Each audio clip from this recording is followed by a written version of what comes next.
Greetings, everybody. Welcome to another installment of Talk More Talk, a solo Beatles video cast.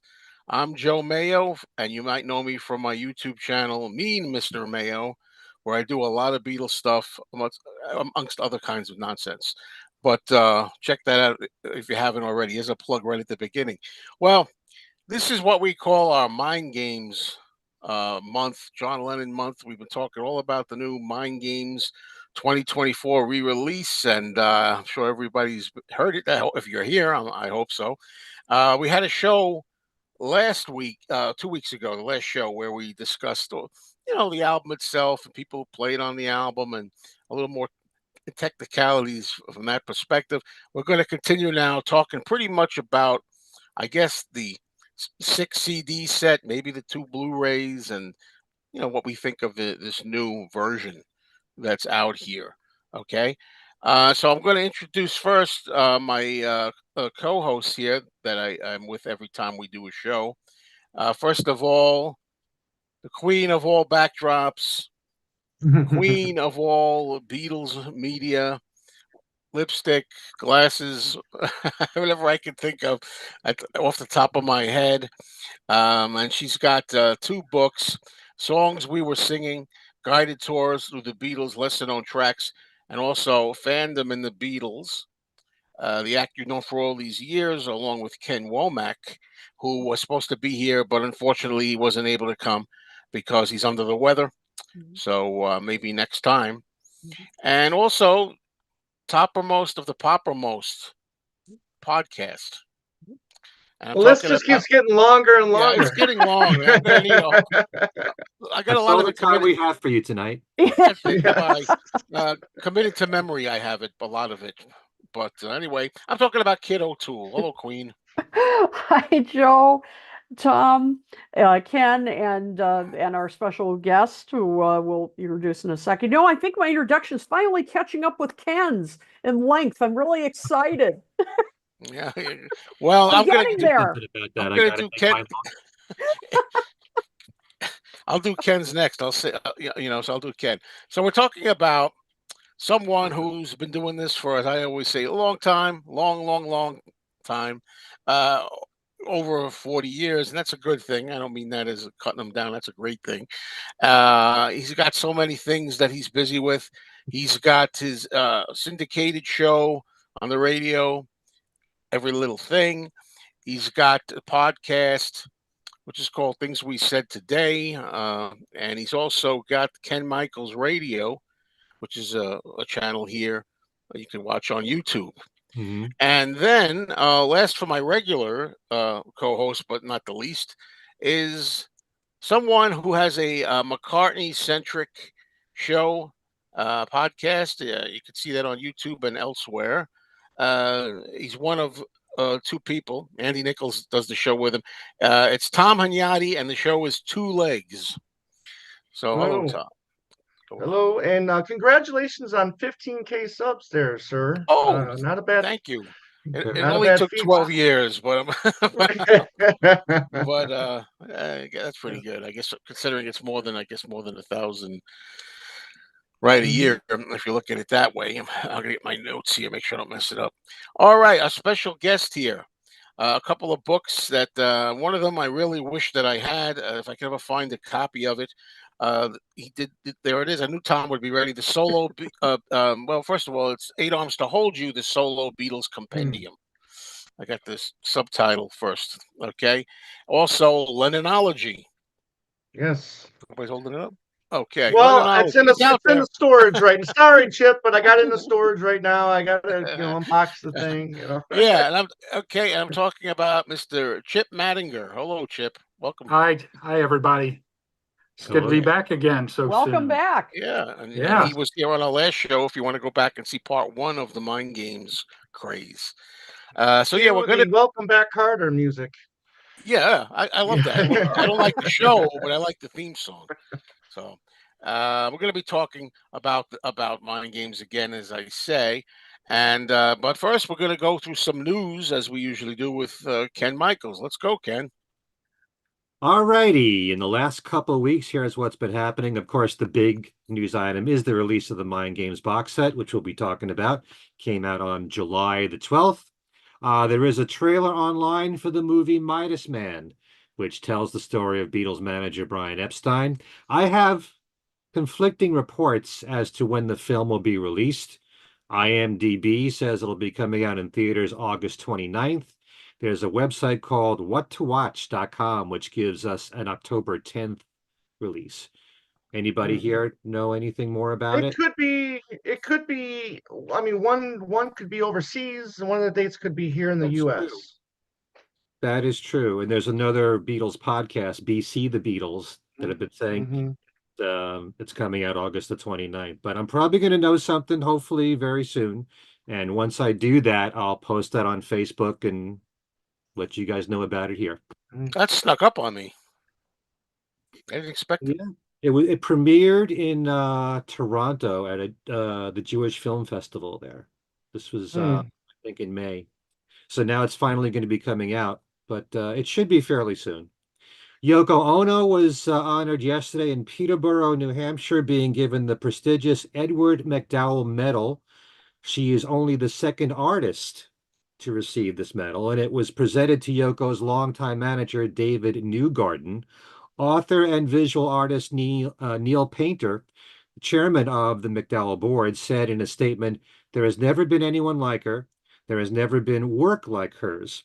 Over some 7 decades, she has rewarded eyes, provoked thought, inspired feminists, and defended migrants through works of a wide-ranging imagination." Now, Madeline Baccaro, who's the author of In Her Mind, The Infinite Universe of Yoko Ono, told me it was actually streamed live. I didn't know about that. And as far as I know, Sean was not there for this, nor any other notables, like Elliot Mintz, for example. But that happened yesterday. Also, the very popular movie, first released by George Harrison's Handmade Films, Time Bandits, is now about to premiere this Wednesday as a TV series. It will be shown on Apple TV, and among the actors listed for the series is Lisa Kudrow. So it actually lists on Wikipedia Handmade Films as producers, as one of many. You know, there's a lot of people credited for it. So maybe they just got permission from Handmade. I don't think there was is Terry Gilliam still involved? No, not in this. Okay. But yeah. So this movie has a new life as a TV series. The 6 tracks from the Backyard tapes from Paul McCartney that he released as an online exclusive vinyl version of One Hand Clapping through his website is now available for streaming on both Spotify and Apple.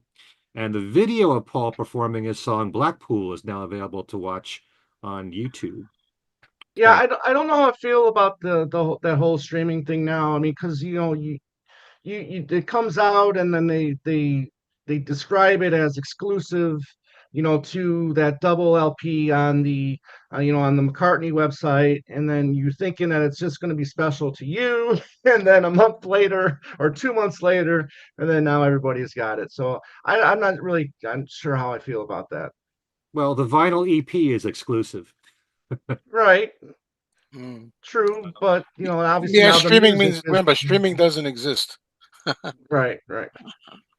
To us collectors, that is. Also, Conan O'Brien's video podcast show, Conan O'Brien Needs a Friend, just had James Corden on as a guest, and on it he tells the experience of his carpool karaoke sketch with Paul McCartney and going to his home at Forthland Road. You can witness that online. Music and celebrity journalist Chris Hutchins has passed away. He is known for having brokered the only meeting between Elvis Presley and the Beatles, and even co-wrote a book on that called Elvis Meets the Beatles.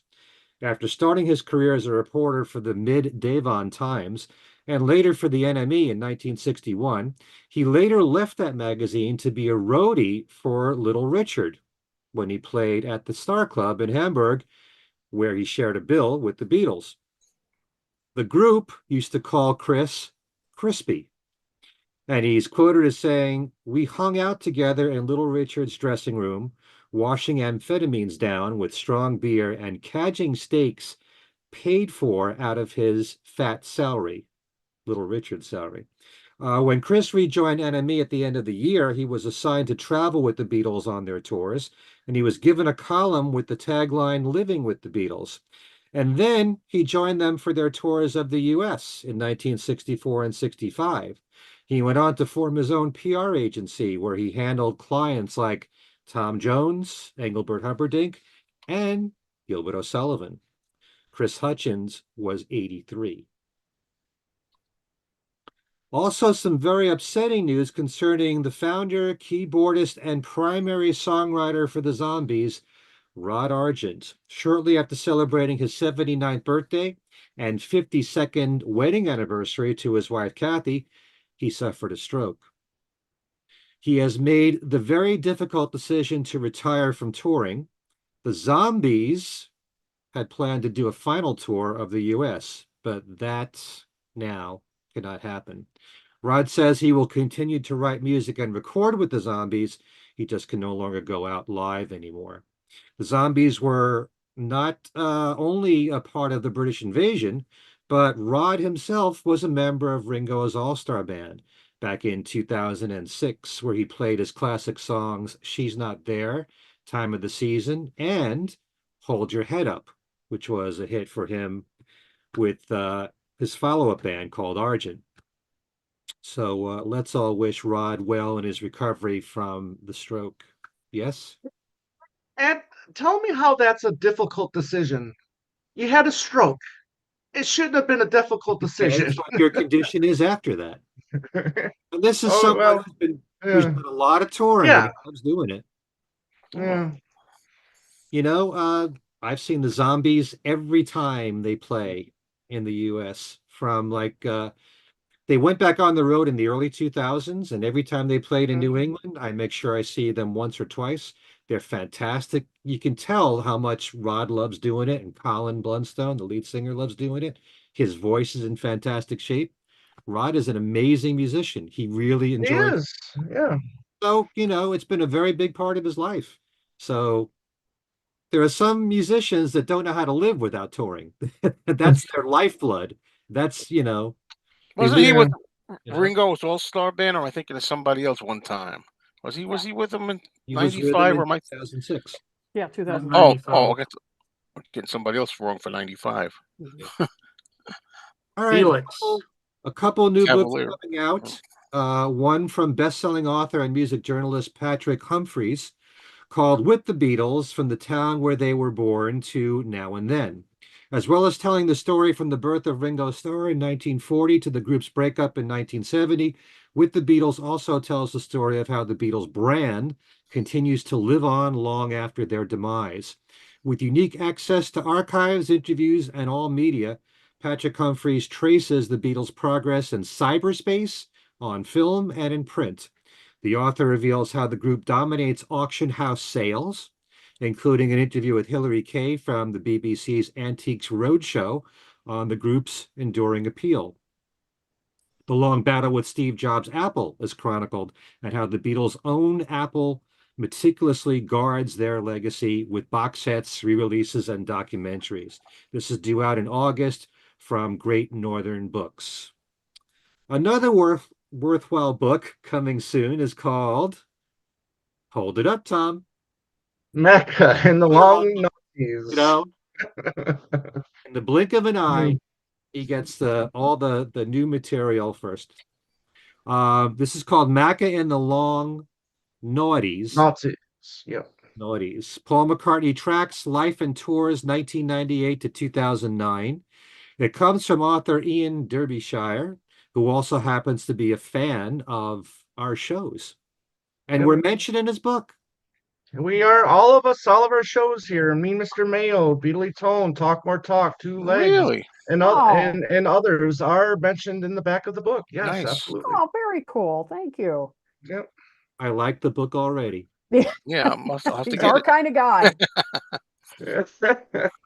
He wrote to us that it's being published in a variety of formats, ebooks on KDP, Apple, Kobo, etc., and paperback on Amazon and various retail and online outlets.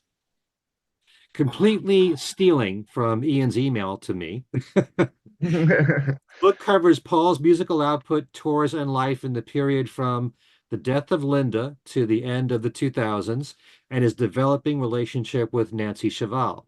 This is an interesting period in Paul's life and career with significant ups and downs in Paul's personal life, a return to touring with a new younger band, the writing and release of two of his strongest late period albums, Chaos and Creation in the Backyard and Memory Almost Full, experimental electronic albums, Rush's, Twin Freaks, and Electric Arguments, classical works, and collaborations. This book is due out August the 20th. And I was just told, yeah, it looks just like that. Right before we did this show, that Elliot Mintz's new book called We All Shine On, John, Yoko, and Me is coming out October the 22nd. And our own special guest here, Chip, has done the proofreading for it. So you know it's going to be good. A good time guaranteed for all. Okay. A few reminders of events going on. The last show for things we said today, we had Evans Miragis, the artistic director for the Cincinnati Opera House, as our special guest to talk about Paul McCartney's Liverpool Oratorio, now being staged there as an opera. While a campaign was started to get Paul to attend the premiere or any of the shows, so far that hasn't happened. But he did send a pre-taped video where he expressed his excitement of this tremendous undertaking with his Liverpool Oratorio. The production started its run on July 18th and will go on until July 27th. For more information, you can visit cincinnatiopera.org.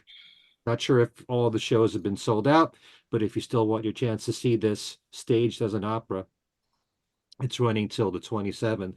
And Paul's photo exhibit, Eyes of the Storm, is still running at the Brooklyn Museum through August 18th. It is also being on display right now through September 24th in Japan at Tokyo City View. And finally, the Fest for Beatle fans is coming up. It'll be at the Regency O'Hare in Chicago from August 9th through the 11th. And all of my co-hosts here on the show will be there. I unfortunately will not. Chip, will you be there? No, not this year. Okay. Yep. It'll be happening. Yeah, and as soon as we hear anything about when our panel will be and all that, of course, we will post the information on our Facebook page and so forth. So stay tuned. Okay. Well, that's all. That's the Ono news that's fit to print.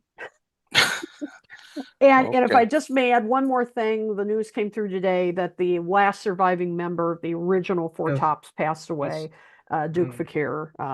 Just when mentioning it, it's music history, another piece gone. So R.I.P. Very Yeah. sad. Mhm. All right. Well, thank you, Kit, and thank you, Ken. Now we'll go on with our Mind Games show.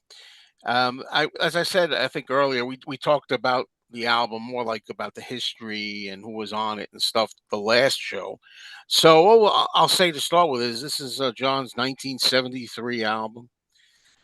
This particular edition, the 2024 version, produced by Sean Ono Lennon with Paul Hicks, Paul Gannon, Rob Stevens, and Simon Hilton. Is all the names I got together in one shot for it. I think it's interesting. I think, well, Sean is obviously taking more of a role. He's been doing that before with Give Me Some Truth and so on. And I want to talk a little of that about that later, I think, as we go on. But to start with, I was like talk a little bit about if anybody wants to share anything, thoughts or anything about the packaging of this. We're talking about pretty much the 6 CD and 2 Blu-ray version of it. There's a book that comes with it, and if anybody wants to chime in, we can do that. And I knew Tom would be ready to chime in. He's always got everything very handy. So, I will say I love the fact. I mean, as people know, Joe and I, we love uniformity, and the yep. box is the same as the last three that has come out, and that's fantastic. Um, here we go with you got a little slipcase, little booklet with the two Blu-rays, and I love that the Blu-rays are in a little a little pouch or whatever you want to call them.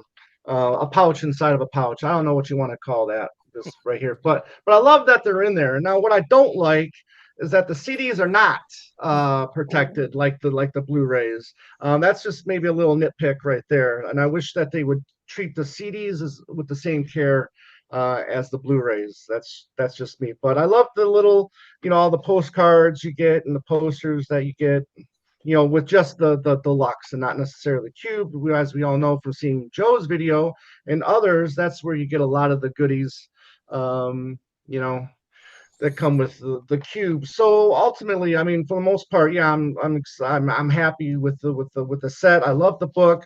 We can get into the book maybe later. I don't know, but there's, as we were talking with Chip earlier, I mean, John did do some promotion, for Mind Games, but not a lot of details for song per se. Because when you go into chapter to chapter, you're thinking you're going to get some minutia, into the songs, and you do get some, but it doesn't really necessarily pertain to the song, like I was talking about, Asan Hussein.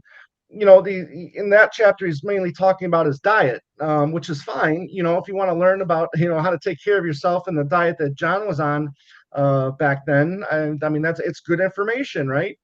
I know. I mean, they spent a lot of time talking about, possibly getting back to the Beatles and how he would dive in head first, and he would sing all the classic songs, if he were to do that. Tight as, I mean, they just talk a lot about the previous year, and the politics that he got involved in. So it's a good read, it's fascinating read. But when you go to break it down track per track, there's really not, like I said, not really a lot of information until you get to the reels, and you see, it shows you the takes, and it shows you who performs on the songs, and what track they're on, because it was a 16 tracks, I believe they recorded this on, so you get to see who's on the track, and I think that's always fascinating to see that. So that's good information. Um, so yeah, I mean, good stuff, but could have been better. But we got, it is what it is. We got, maybe they padded it a little bit, but nonetheless, it's still a very good book. Well, right. the thing is with the book, when it comes to the individual songs, if they didn't have information about it, they Right, had to pad it with something. And very often you'll have interviews in there with the musicians that were on the album, right, as well as quotes from John, Yoko. And this is not just with Mind Games, it's with the previous books too. right. So, at least you have content that has substance to it. And just reading Yeah, quotes from John and Yoko, and you don't really hear too much from the David Spinozas and Ken Ashers and Jim Keltners, and it's so Keltners. valuable to have all that documented in this book. And So, those musicians, they do talk very heavily about what they did in the tracks and their feelings about the new mixes, which is great. mhm, That part is really cool. yeah. You were just saying, Tom, and the one thing I do love, because the only thing I haven't been able to do in the last 10 days since the box set came out, I've just been buried in the listening to the music, but I haven't had a chance to read the book Mhm. thoroughly. But I've been looking at the information about each of the song, as far as that gives you the recording Right. dates, how many Yes. takes they did for each song, how many were complete takes, what was used Hmm. each of the different discs. I mean, it's really it's so much information. People who Yeah. really want to get into the nitty gritty of every single song, it's there. You know. All right. Well, let's go ahead to the actual album, or the new remix, the ultimate mix. I know I did a video talking about it. I don't know how long it was, like 38 minutes or something. So you could watch that if you want.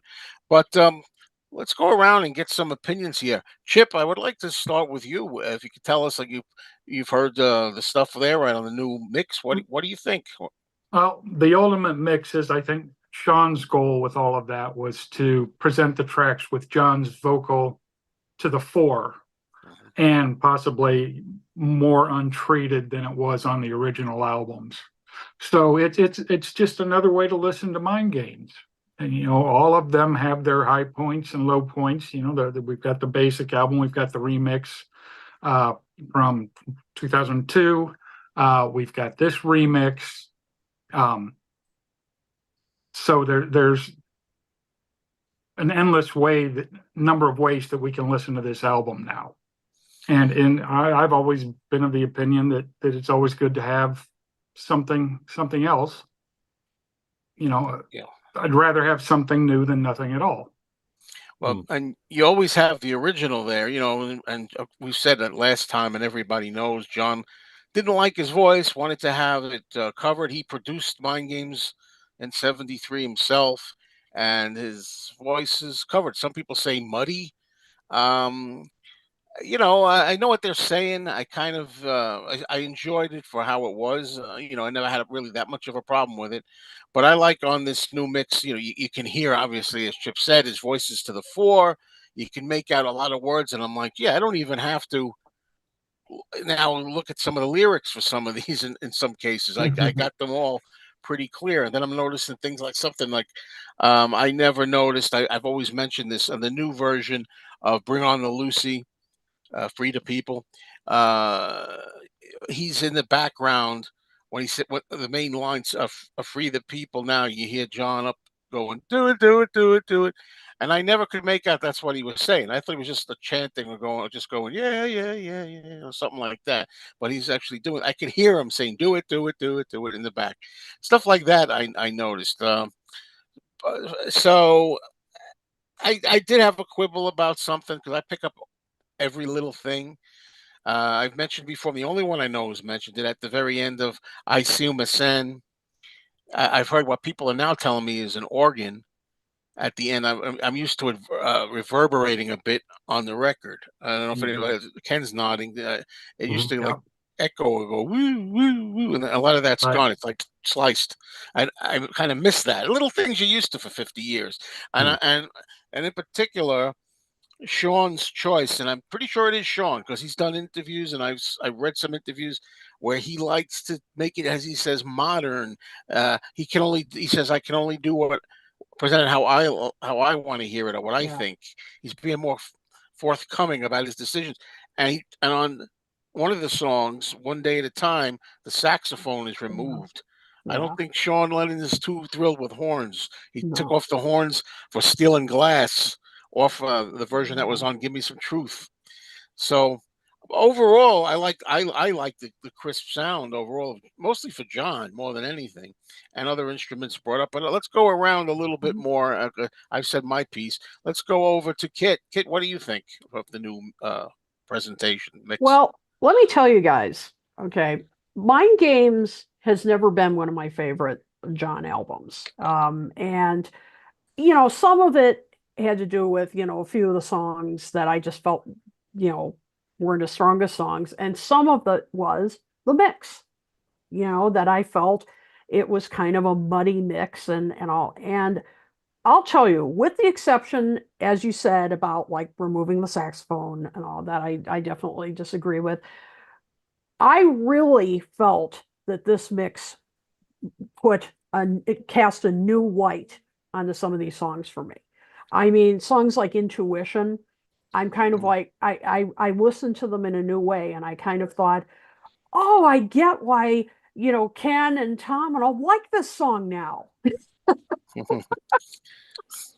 I mean, I'm serious because I know you guys have always talked very highly, you spoke very highly of the song, and I always like I just never connected with it. This mix really it's like taking a dirty windshield and wiping it clean, and I really could. I mean, his voice sounds so much better. The instrumentation comes through so much better.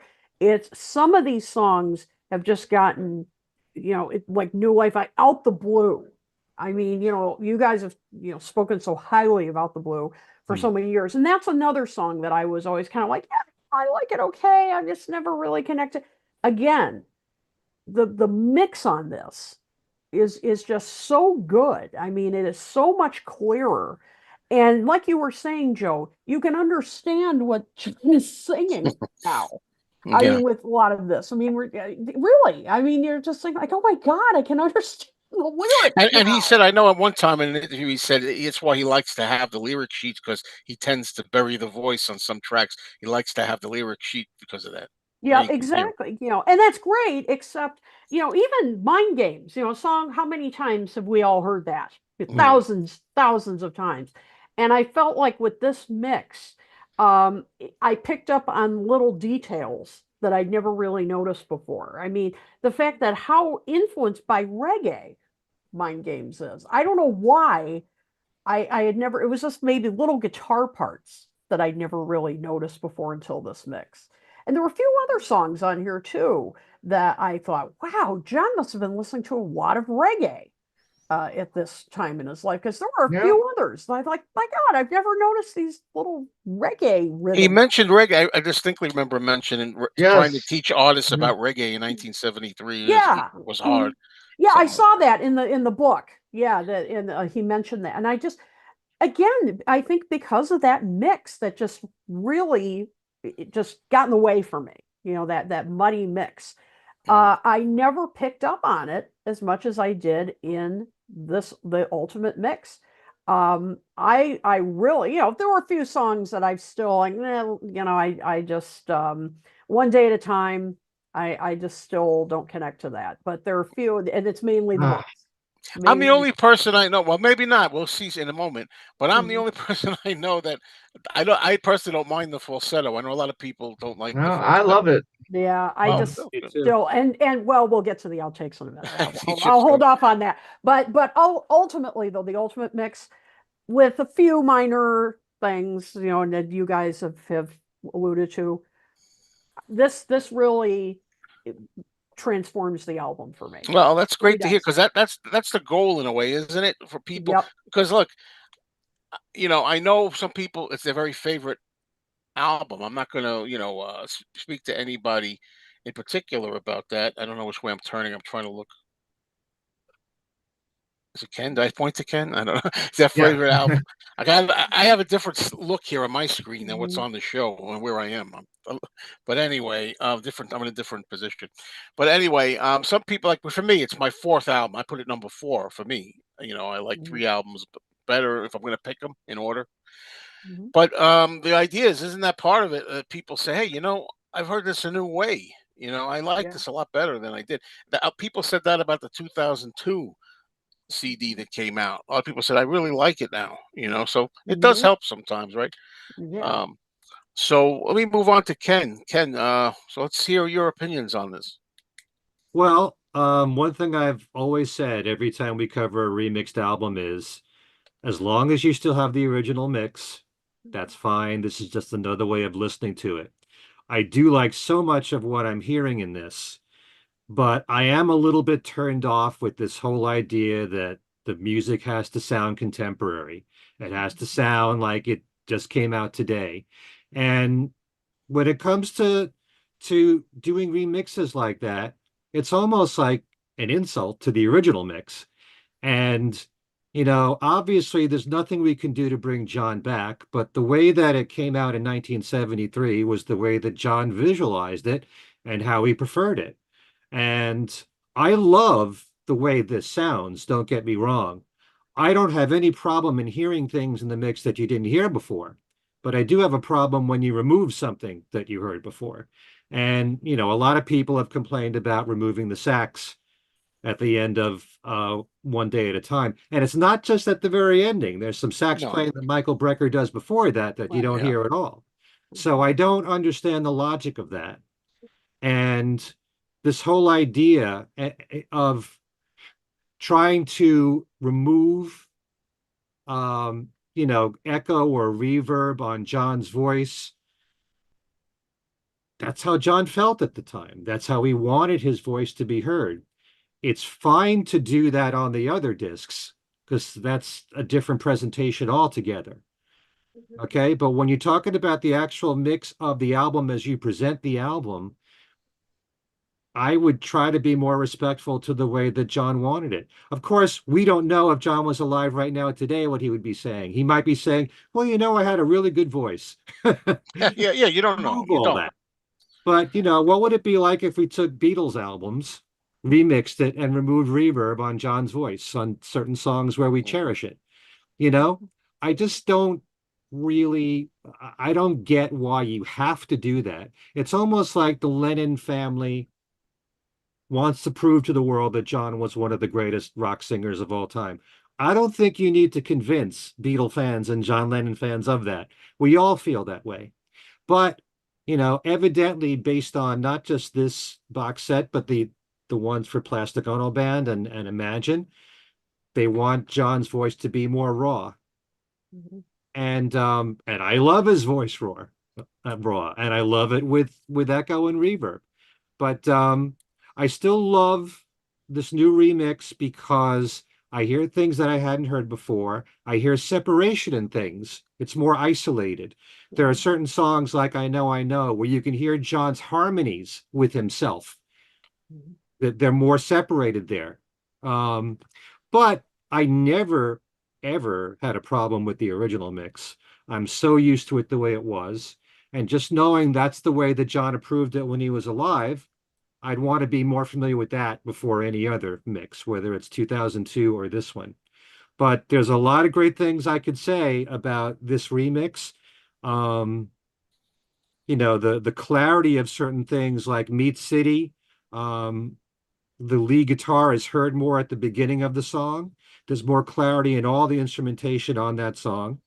Um, it does kind of bother me that on certain songs, John's voice is pushed up and strong as could be, and they bring down the background vocals in something different. Why? Don't really need. Because it sounds dated. I'm not saying in my opinion. That's their no. That's in their minds. Okay, Sean's mind. I don't agree with that either. To me, real briefly, that would be like you're taking like you're gonna take like in the still of the night, and because it goes shoo up or whatever doobie, whatever they're saying, you're gonna yeah, take that out because it sounds 250s. I mean, that's the seven. This is what it sounded like in '73. right. You know, There's too much of an emphasis on trying to sound contemporary. yeah. And is it necessarily better if you bring the bass and the drums up? I mean, I love the bass and drums, but I don't mind if it gets pushed down a little Yeah, bit. drums in places I noticed more, pronounced. Yeah, now you mention it. Yeah, You take a song like Only People, uh, yeah, the bass is brought up a lot. The electric piano is actually pushed down. The drums are up. The original mix had John more mixed with the backing vocals. Here, he's pushed up and the backing vocals are still felt, but they're not overpowering. So maybe I like it a little bit better that way. yeah. Um, Doesn't he like ad lib a little? at the end, When he Yeah. does that though, to me that's a little too much now. When he's like a lot louder, yeah, yeah, boogie baby. When it's like really loud. Used doing to be keep on, just in keep it a on, faint. you Keep, know, at you the know, end of Only People. yeah. But I do like what I'm hearing. It's just another way of listening to it. Mhm. Yeah. But I'll never Okay. say that this is the best mix, you That's know. what I'm wondering at the end. I'm gonna ask around. So, all right, Ken. So Okay. thanks for that. Tom, let's come to you now. What do you think? All right. Well, yeah. Let's just get the negative out of the way because I don't want to keep sounding like we're beating a dead horse here. But listen, he's his son. I get that. I understand that. I respect that. I just don't know if that gives him the right to do, with the, you know, I hate pet peeves. I hate pet peeves with a passion. If you don't like horns, okay, fine. You don't like horns. I don't know if that really necessarily, in my mind, gives you the right to remove horns. You know, but I get, but I'm not just saying that because I love what the horns bring to that song. The no sax, in One Day at a Time, and I also notice in Intuition, the sax is there, but it's really low. That was brought down as well. But other than that, I agree with Ken. It is a very enjoyable listening experience. I love all the other little things that were brought up. I love the fact that all of these box sets have been really focused on his voice. I believe Kit, you said that, and we all agree he's got one of the greatest voices in rock and roll history or music history, and that should be celebrated, which they're doing a fantastic job with. The horns are there in all those, and on the other CDs or Blu-rays or the other mixes or whatever you want to call it. And I'll mention that when we talk about the other mixes. But I whatever. Um, I love that the job that him and Paul Hicks are doing with it, but he's in charge of it, so he can do what he wants with this, this catalog. And most of it, 99% of it, I think is great. Yeah, one thing I was thinking with the Steel and Glass, going back to the horns missing on the "Give Me Some Truth" set, is I tried to rationalize to myself, because it was a compilation. Okay, that's a different version. It's a comp. As long as When Walls and Bridges comes about, it's left alone the way it's supposed to be. And I guess the same thing would apply for me with any album, but in the case here, say of one day at a time, this isn't a bonus album. This is the album, and it's gone.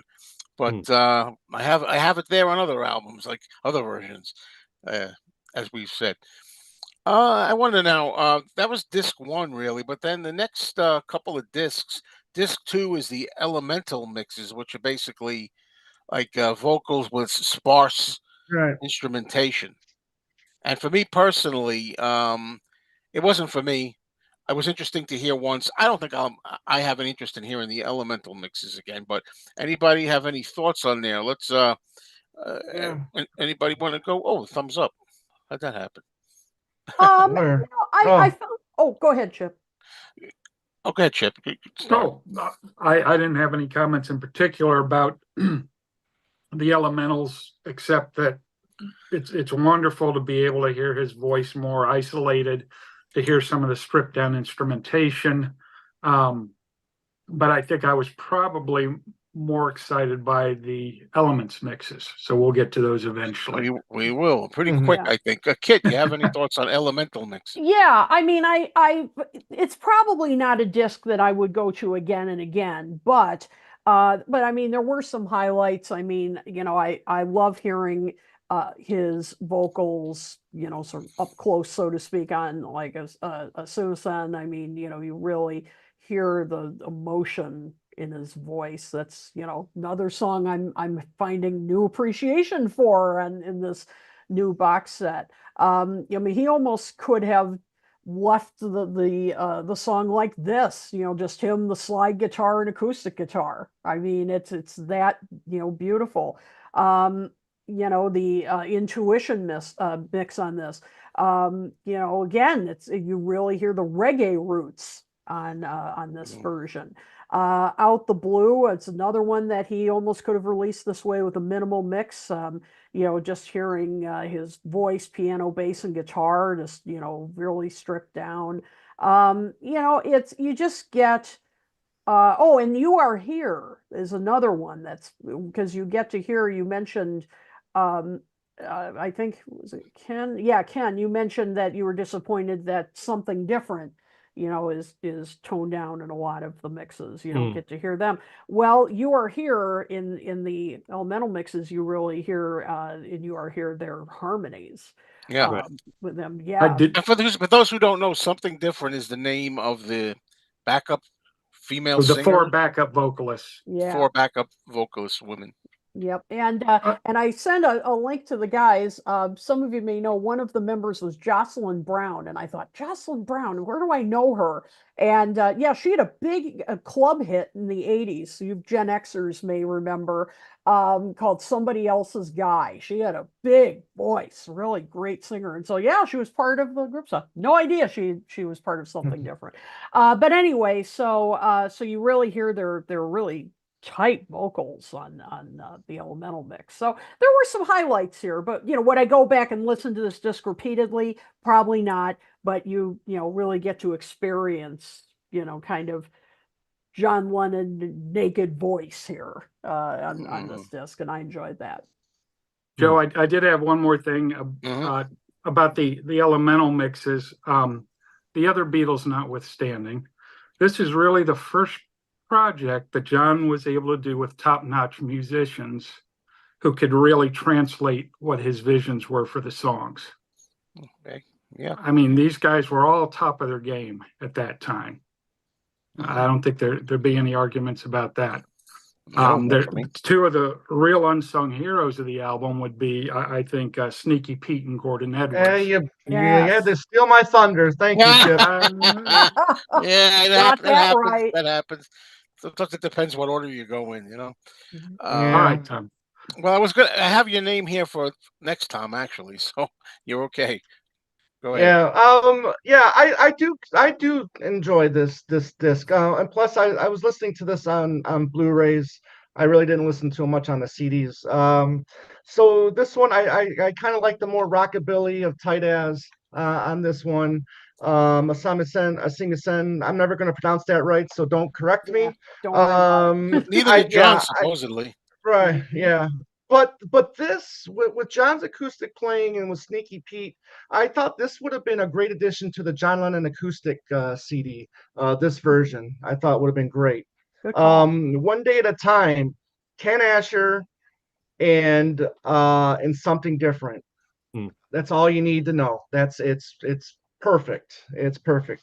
And then for me, I'll talk more about it. The unsung hero of these mixes for me is You Are Here. I love every version of You Are Here that's on this disc. So you got the acoustic with Spinoza, Sneaky Pete, and Lennon's voice. Perfect. And then the hidden track on this particular mix is the You Are Here Take 4, which is like the 10-minute version that was on the Record Store Day release. And that, I mean, you want some Spinoza playing. That what Spinoza does in that 10 minutes is fantastic. So those are some of the highlights for me on the Elemental mixes. Very good. How about you, Ken?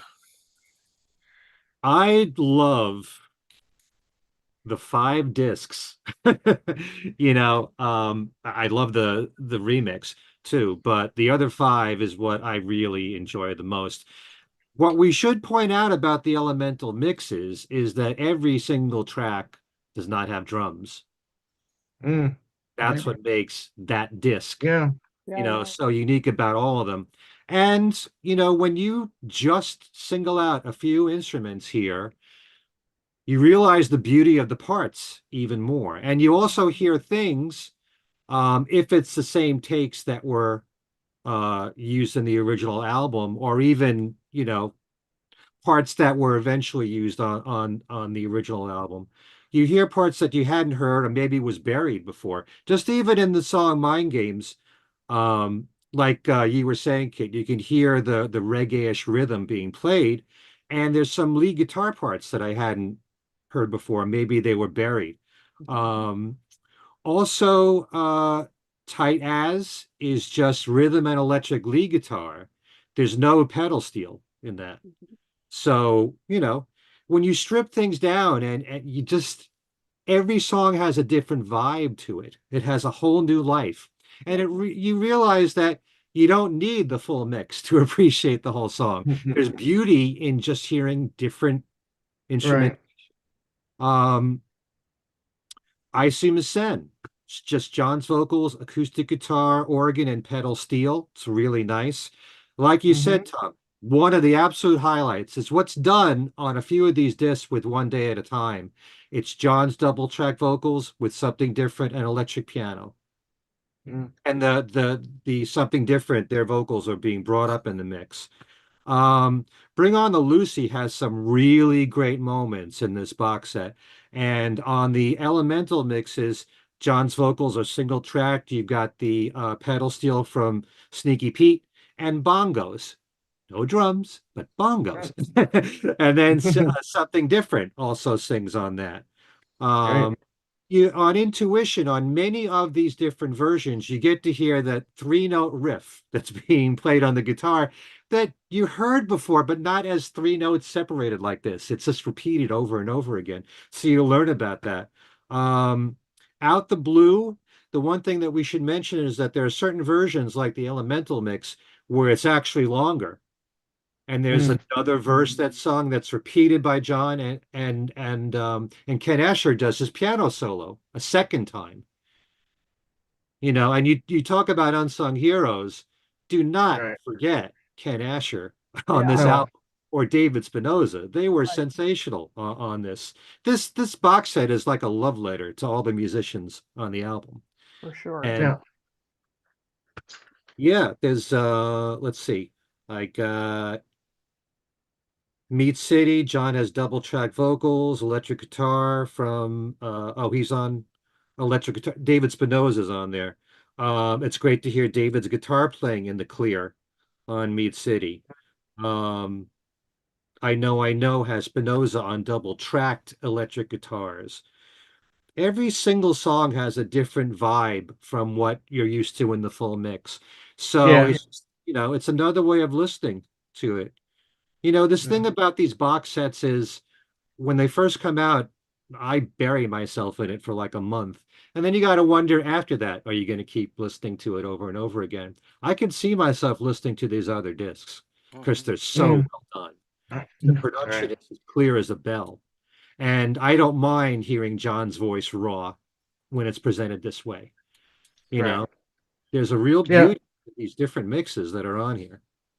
Yeah, I agree with Chip. I mean, I really do with the band members here, and like you said, Ken. I mean, this is really appreciation to that band, that version of Plastic Ono Band, if you want to call it that. And and then in the book too, they each get a couple page. They get the chapter, they get to talk and get to share their experiences in the book as well. So I really appreciate the fact that they're getting their due. Which in a way might be the first time because I don't, recall a lot of attention played to the musicians on Mind Games as you do, say, like with Plastic Ono Band and Imagine. Right. Yep, exactly. Yeah, that's true. Well, Um, go ahead, Imagine Ken. had some quotes from the musicians, like a Nicky Hopkins Hmm. or someone like Well, that. yeah, no, but everybody, I mean, it's just like everybody knows mainly, who plays on those albums for the most part, and not really, they really don't recognize hardcore Lennon fans or Beatle fans. They know who plays on those albums as opposed to maybe who plays on Mind Games and even Walls and Bridges. Okay. CD3 is the Elements mixes, not to confuse everybody. Elemental to Elements mixes. I found this very relaxing, emotional, something I could play in the Mm, background. This time you got music really without singing, really, except an exception is the women on singing Free the People Now, which I like that little version there of that song. But let's go around again. Ken, I'll start with you this time for the elements. Okay, well, the main thing we should say about Elements, unlike Elemental, where you don't have any drums, the Elements mixes don't have John's vocals. Yeah. that's So, right. and that makes it all different, and you can concentrate on what the other musicians are playing. In the case of Mind Games, it's just Ken Asher on the organ, his organ part. Yeah. Um, Tight As is Sneaky Pete, double track pedal steel guitar. And it's a longer version without a fade at the end, too. I See Sen is just David Spinoza on electric guitar and Sneaky Pete on pedal steel. It's great. It's wonderful. Again, one day at a time. What a highlight. John on electric Mm-hmm. piano, Gordon Edwards on bass. That's it. It's gorgeous. Just like that. You just sing along with the song. It's exquisite. What's being done with One Day at a Time. Bring on the Lucy is amazing. This is one of the absolute highlights. You just have the bass from Gordon Edwards, the background singers, something different. Rick Marotta on bongos, John on maracas and tambourine. That's the percussion you have here. Um, and the bass line is just the bass line on Bring on the Lucy is amazing. It's absolutely amazing. It's you never heard the notes go all over the place. It's like a Motown line, you know. So it's just this with percussion and background vocals, and it's complete just by itself. Um, Again, out the blue, full length take, with the second piano solo from Ken Asher. Only People. Ken Asher on electric piano, Gordon Edwards on bass. There's so much here you never heard in the full mix. Great piano and bass parts. I Know, I Know. There are saxes on I Know, Yes. I Know. Yeah. Again, why is it not there? Yeah. Actually, well, that was John's decision Yeah, that's true. because that was Michael Brecker, and at the very end of I Know, Right. sax part, and he didn't Right. must be buried in the original mix, Mhm. but it's And nice. that's one of the things I appreciate. I appreciate that for I do appreciate Sean for adding that there. Yeah, Because as we know, he takes it away from the main songs, but he's giving it to us on these mixes, and I do appreciate that. yeah, but all these versions are just really interesting to listen to. Meat City, again, great bass playing from Gordon. Jim Keltner and Rick Marotta are both playing drums.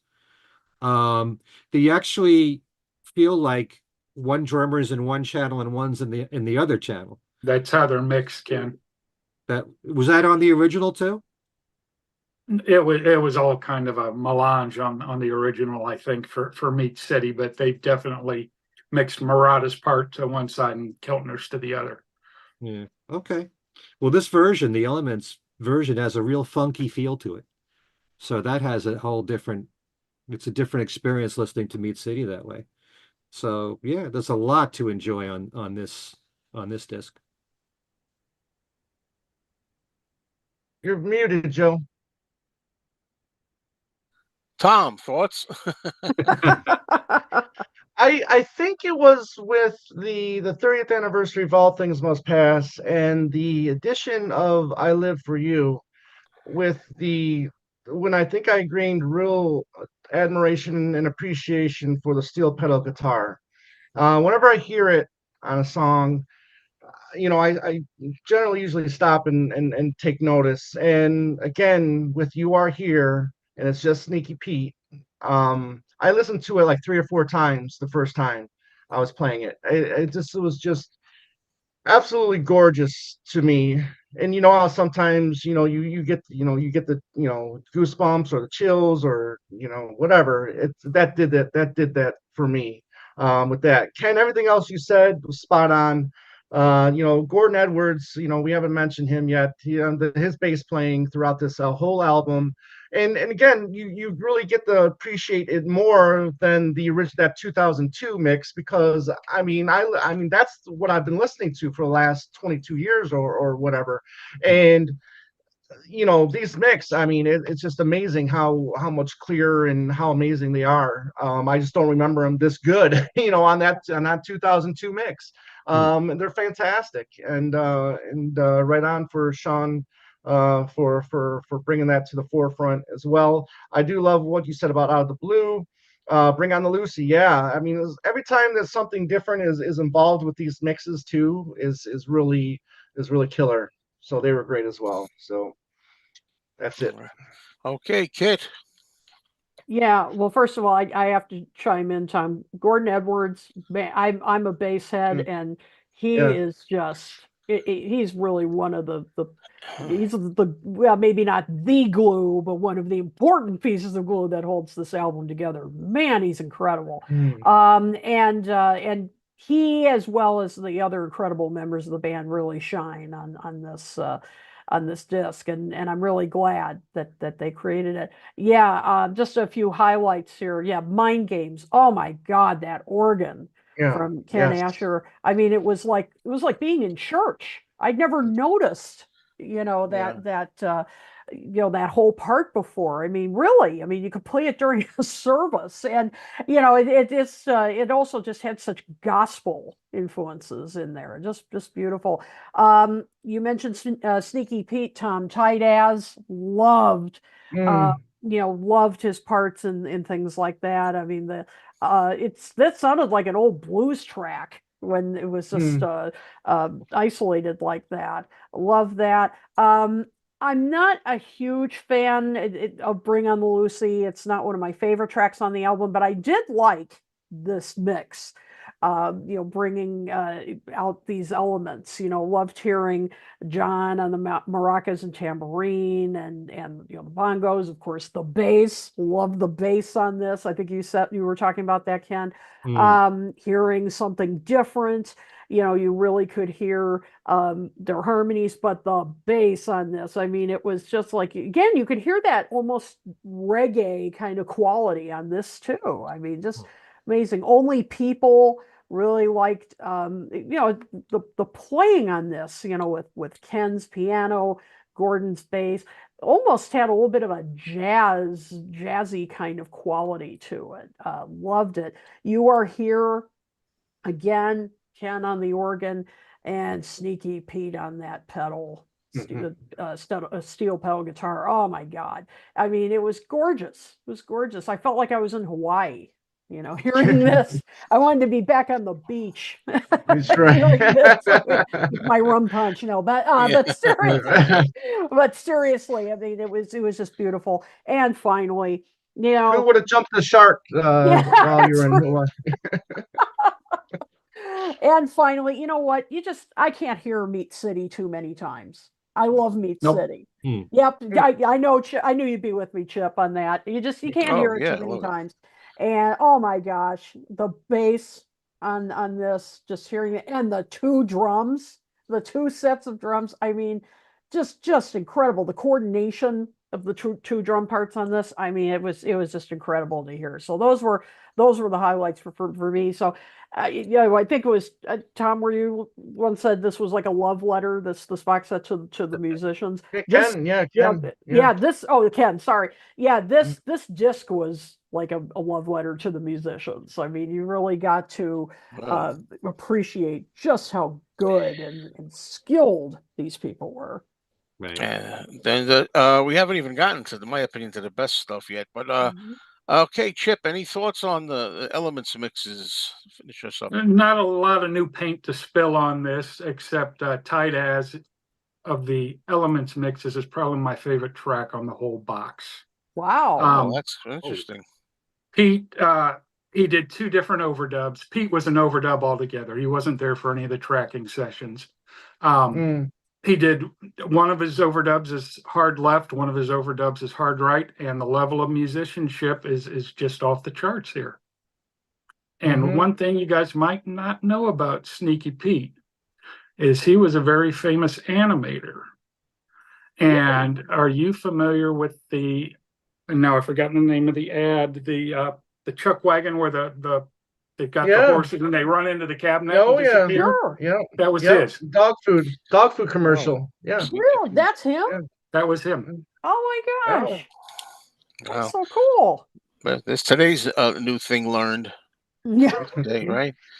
Well, I tell you, CD4, I think, is the best CD. I always love the Evolution documentary, but I love the next two we're going to do, the Evolution documentary and the Raw mixes. Those are my two favorite CDs. So let's see what I wrote some notes here, but well, this is showcases how a song grows and progresses from a simple, modest demo tape sometimes to the finished product with varying levels in between. And I find it fascinating, and I think I'm going to switch from Chip to go to Kit first now. Oh wait, Chip's back. Oh, he's back. I'm back. He's back. Yep. Okay, Chip. I was going to say, all right, so we're going to go for you to talk about the Evolution documentary, if you'd like. The Evolution. Every Evolution documentary is great, especially for us older people with short attention spans. You hear little bits of the songs as they come together. You hear little bits of them. It's a way for them to showcase possibly incomplete takes or false starts or short takes, whereas they wouldn't necessarily fit on one of the other discs. They would fit into this tapestry that they've created for all these songs, and I think it's those are brilliant. Nothing really stuck out. They're all good in their own right. Okay. I'm gonna move on to Kit. Kit, what's your take on the Evolution documentary disc. Yeah, I love this kind of stuff. I love hearing how a song goes from the very beginning to the final version. And as Chip said, yes, for those with short attention spans, it's great because it gets you to the meat of meat city of the different kind of the different kinds of versions. Um, yeah, and it was really there were a couple of times where it was fascinating because some of the versions were very different um, at the very at the beginning. Um, like Meat City. That was very different at the beginning. It doesn't really, the demo doesn't give much of a hint of, this dirty rocker it will become. The early takes aren't nearly as gritty as the final, and it's just fascinating. It's like you're a fly on the wall in the studio. You sometimes hear John getting a little impatient. I mean, like um, you're trying, you overhear the drummers trying to kind of get the beat. They're both of them kind of coordinating with each other, and you hear them yelling, "All I want is a bloody backbeat with some Yeah, bottom on it." I love that Yeah. stuff. Isn't Love that stuff like great? I love that. yeah. And and then you really hear them starting to go crazy, and then they're trying these different elements, with the guitar, and it's just fascinating. Tight as I love that. The home demo is a kind of a blues bass kind of rocker, and and then they're trying to work on the rhythm. It starts off as almost a Bo Diddley style kind of rocker, and then you hear John say, "That's too busky for me," and then they're working on it. Sometimes it's a little slower, sometimes it's a little faster. It's just an absolutely fascinating, as I said, fly on the wall kind of experience, and you really get to really see how long it takes to finally get down the tempo, the rhythm they want. And you really hear John. I mean, he really had it would be not surprising, of course, but hear a good set of ears. He's like, wait a minute, what was that person? I hear something over here. What was that person doing? Yep. I mean, it just was fascinating. I mean, I really felt like I was in the recording studio with them. I mean, I'm sure you all felt the same way. And, Yeah, and it's been a while since I listened to this because I got it a little while ago. mhm. But I remember I don't know if it was on this disc or the next disc where you hear John saying that line. I'm pretty sure the end of Mind Games when he says, "Who is that?" He says, "Why Yeah. are they doing those strange things?" Yeah. Like Mhm. so you hear that. I mean, he's joking around, he interacting with the musicians, and he's also dying to play '50s oldies. He's always talking about how. Right, he said with the Beatles, he always like would go into '50s, and that's where his heart always was. And I Mhm. like also Yoko being consulted for support here and there. Hmm. You That's the know, thing too. She is more of a presence in the studio than I yeah, thought she was. me too. Yeah, that Yeah. was a surprise. Also, for all that John was going through during this period, I mean, think about it. I mean, with all the stuff he was going through with immigration and the tensions in John and Yoko's marriage and, all different things. I mean, he was really in control in these sessions. I mean, you really Mm, hear it. I mean, he was in control of the band, and he would say, "All right," I forget how he put it, but it was basically kind of like, "All right, fellas, let's do this." And I mean, he really was. He seemed very comfortable, working with these guys, and I mean, he seemed very at ease. So it's mhm, as I said, it's like being on a like a fly on the wall. Hmm. Great disc. yeah. Okay, Tom, you're up. Yeah, this was okay one. I maybe I didn't like it as much as you guys did. However, I do love the set. I love the chatter there in the sessions.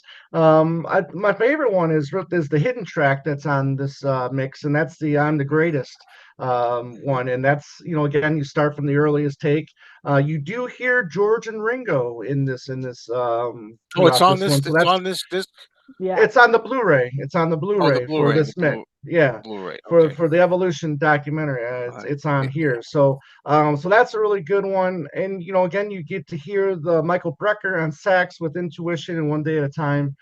So I like that. part of it. But yeah, these were really fascinating too.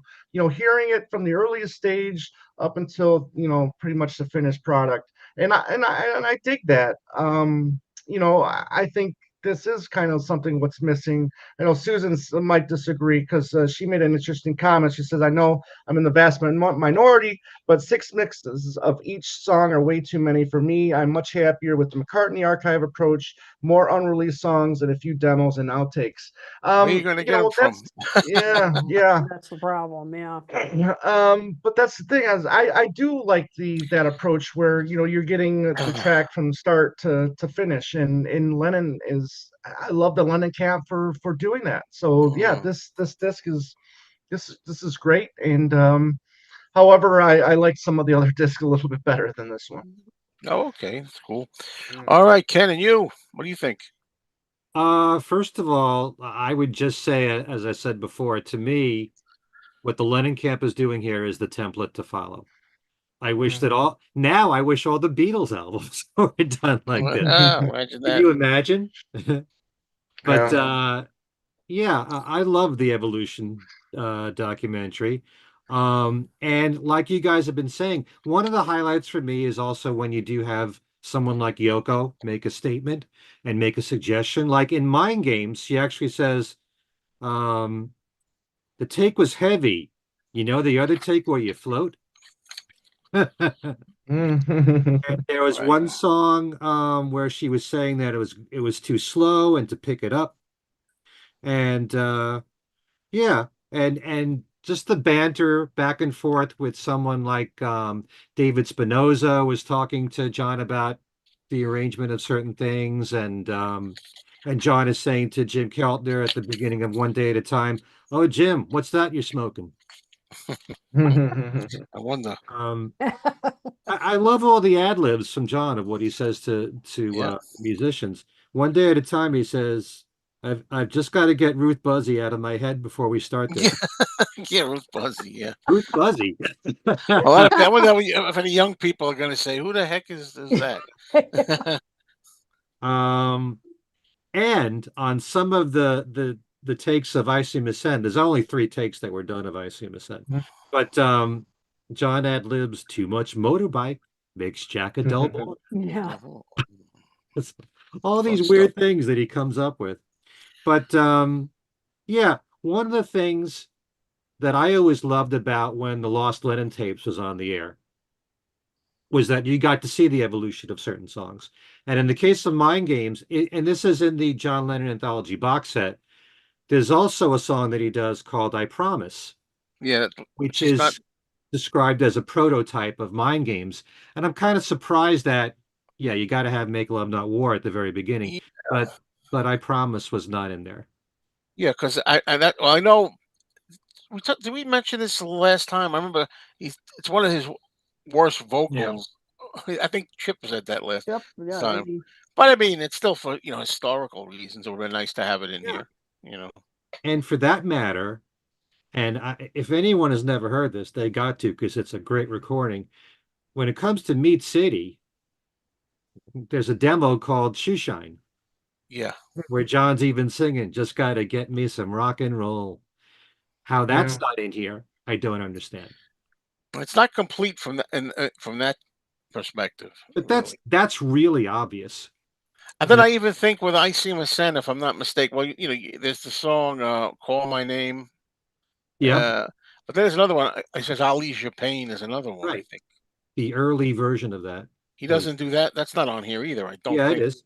Oh, I missed it. Ease Your Pain is at the beginning Oh, of I. that is. See, like I No, said, it's on here, folks. It's on here. in most cases, there's nothing to complain about here. Oh, Yeah. okay. I will question one thing, and maybe it all depends on what you're hearing in your head, but only people they used John's demo from 1970 of Sally and Billy, Hmm. which is a song I Mm. love, but there's one line in there in Sally and Billy which he kind of copies and only people. But I don't I know know how how we cried. much Oh, we of a tried. stretch. Tears we Oh, cried. we cried, hiding Some the tears in his eyes. tears in his eyes. Yeah. Millions of tears that we cried. So it's like that I can hear. But Yeah. the rest of Sally and Billy doesn't sound anything like Only People. I don't. Okay. Well, Maybe I'm being too critical here. I guess they filled it up. They filled it with something else. You know, have to have Oh something to fill yeah, it. there were great jobs done on every single song. You know. And I've talked about Bring On the Lucy. It's really fascinating that the last take that they play here is John's vocals with something different doing the backing vocals, and all the other instruments were pushed down, including the bongos. So you only have vocals from John and something different. Then you got acoustic guitar. Then you have the full band. So you see the whole development of everything in the full mix at the end. I thought that was brilliant. Um, yeah, uh, it's a great concept what's being done here with every single song. Yeah. So if you really want to be a student of this album, it's look. Yeah, it's all laid out for you. That's a Hmm? disc too. It's That's a all laid disc to out for learn. you. Yeah. Yeah, yeah. Can I ask, Joe, before we continue, can I ask? I don't feel this way personally. I've seen some people make this comment, but is this what George Harrison would say, scraping the bottom of the barrel? What you mean the whole thing, the thing, or what in Yeah, yeah. particular? I mean, this whole package. I mean, these box No, sets from no, 'cause- I no. know. I don't feel that way. I I don't don't feel feel that that way way. at all. Yeah, I yeah. don't think so. I mean, everything should be chronicled. I Yeah. don't know. Right. Well, I'm okay. Yeah. That's a good question. You know. Mhm. Well, Uh, but I've said because John's catalog is so small, Right. yeah, Right. yeah, for really sure. have to treat every single thing that he did with a bit more lavish treatment, Hmm. really go into detail, you know. I'd love if they do that with Paul's catalog, but he's got so much music. But when Yeah. you just narrow it down to just a few studio albums, you got to give it as much attention as you can. And that's where the Lennon Camp and all the other people that work on this shine. All right, You want let's to move. give us 20 more versions of Meat City? Cool. Oh yeah, I'm okay with Meat. I didn't really mention I'm this, cool but with that. as much as I Right. do like the new Meat City, mostly Mhm. the vocals. To Mhm. me, again, you hear things different. To me, the guitar wasn't as raunchy as I'm used to it on the original one at the beginning. Or no, the one that echo his voice is down, down, down when he says Yeah. they're clearer. But I thought I remember it sounded a little bit more oomph to it originally. But then again, I'll put it on. I'll put the CD on another time, another mood, or maybe another player, and I'll Mhm. be like, "Oh, it sounds fine," you know. Um, but we'll try to move it along to CD Mhm. 5, which is another incredible disc for me. The raw mixes, Mhm. stripped down versions of Yeah. all 11 songs. You can hear just how beautiful John's voice was. I think uh, these are the versions from the album, right? But they're extended. But there's some extended versions of like "Tight As" I wrote down, and "Out the Blue," "You Are Here." And it's if you love Spinoza's guitar as much as I do, Tight As is a real treat on this one. Mhm. But I'm gonna go around now. Let's see, Tom. Let me start with you. I don't know if I started with you yet. But anyway, No. I was really looking forward to this box set because one of my all-time favorite John Lennon songs is on this, and it's "Out the Blue." Okay, yeah. and I was really looking forward to all these mixes, but I've learned after listening to all of these that I cannot listen to "Out of the Blue" without something different. I just cannot listen to listen to it. They make such an impact on that song that um, I don't know if I'll listen to "Out of the Blue," out the blue, um, as these with these other mixes, just because I love the finished product so much. That being said, it's that's nice as well. I love "One Day at a Time" without the vocal overdubs. I love it just as him and raw as we talked about. All of these tracks with it's just his raw voice um I mean, I don't want to keep babbling on about it, but I love it. It's great. He might not have liked his voice, but I love it. And without the overdubs and without reverb or whatever, I think this particular CD is fantastic. But I love this stripped down. I love this album kind of stripped down as well. But like I said, I still love the something different adding on to the mixes to the final product. But it's a good CD. I don't think this is either my favorite either, to be honest with you. But it's good stuff. though. It really is. Okay. Chip, how about you? Not much to add on the raw mixes. It's just another way to hear the song. You can't really shoehorn it into these were the basic tracks pre any overdubs, because there is some sax on there. There's some of the something different. There's some pedal steel on there, but it is, a nice way to hear them stripped down. Just a third disc of alternate mixes. Okay. I always feel like I want everybody to have a fair turn at what order they go on, and I don't want. Well, let's do Kit. Kit, Yep. you go next. Yeah, I mean, it was interesting. I kind of agree with Tom. This isn't and Chip. This isn't my favorite of the disc, but it's still, a great opportunity to hear John's voice without effects, and as we all have talked about so many times, John famously didn't like his voice, and this is yet another example that he was wrong. He sounded fantastic without the effects. Isumison, I think it sounds, more intimate here without the echo in his voice. I mean, he sounds like he's right in the room with you in this version. I like One Day at a Time with the without. I mean, I love something different, but without the backing vocals added, it just gives it a different sound. And of course, you hear Michael Brecker's sax here. And You Are Here. I mean, even without again the reverb in his voice, I mean, it sounds to me just almost as good as the final version. Just again, it's just that more intimate sound of John, pure John. And so those were just a few of the highlights for me. So really another interesting way to hear these songs.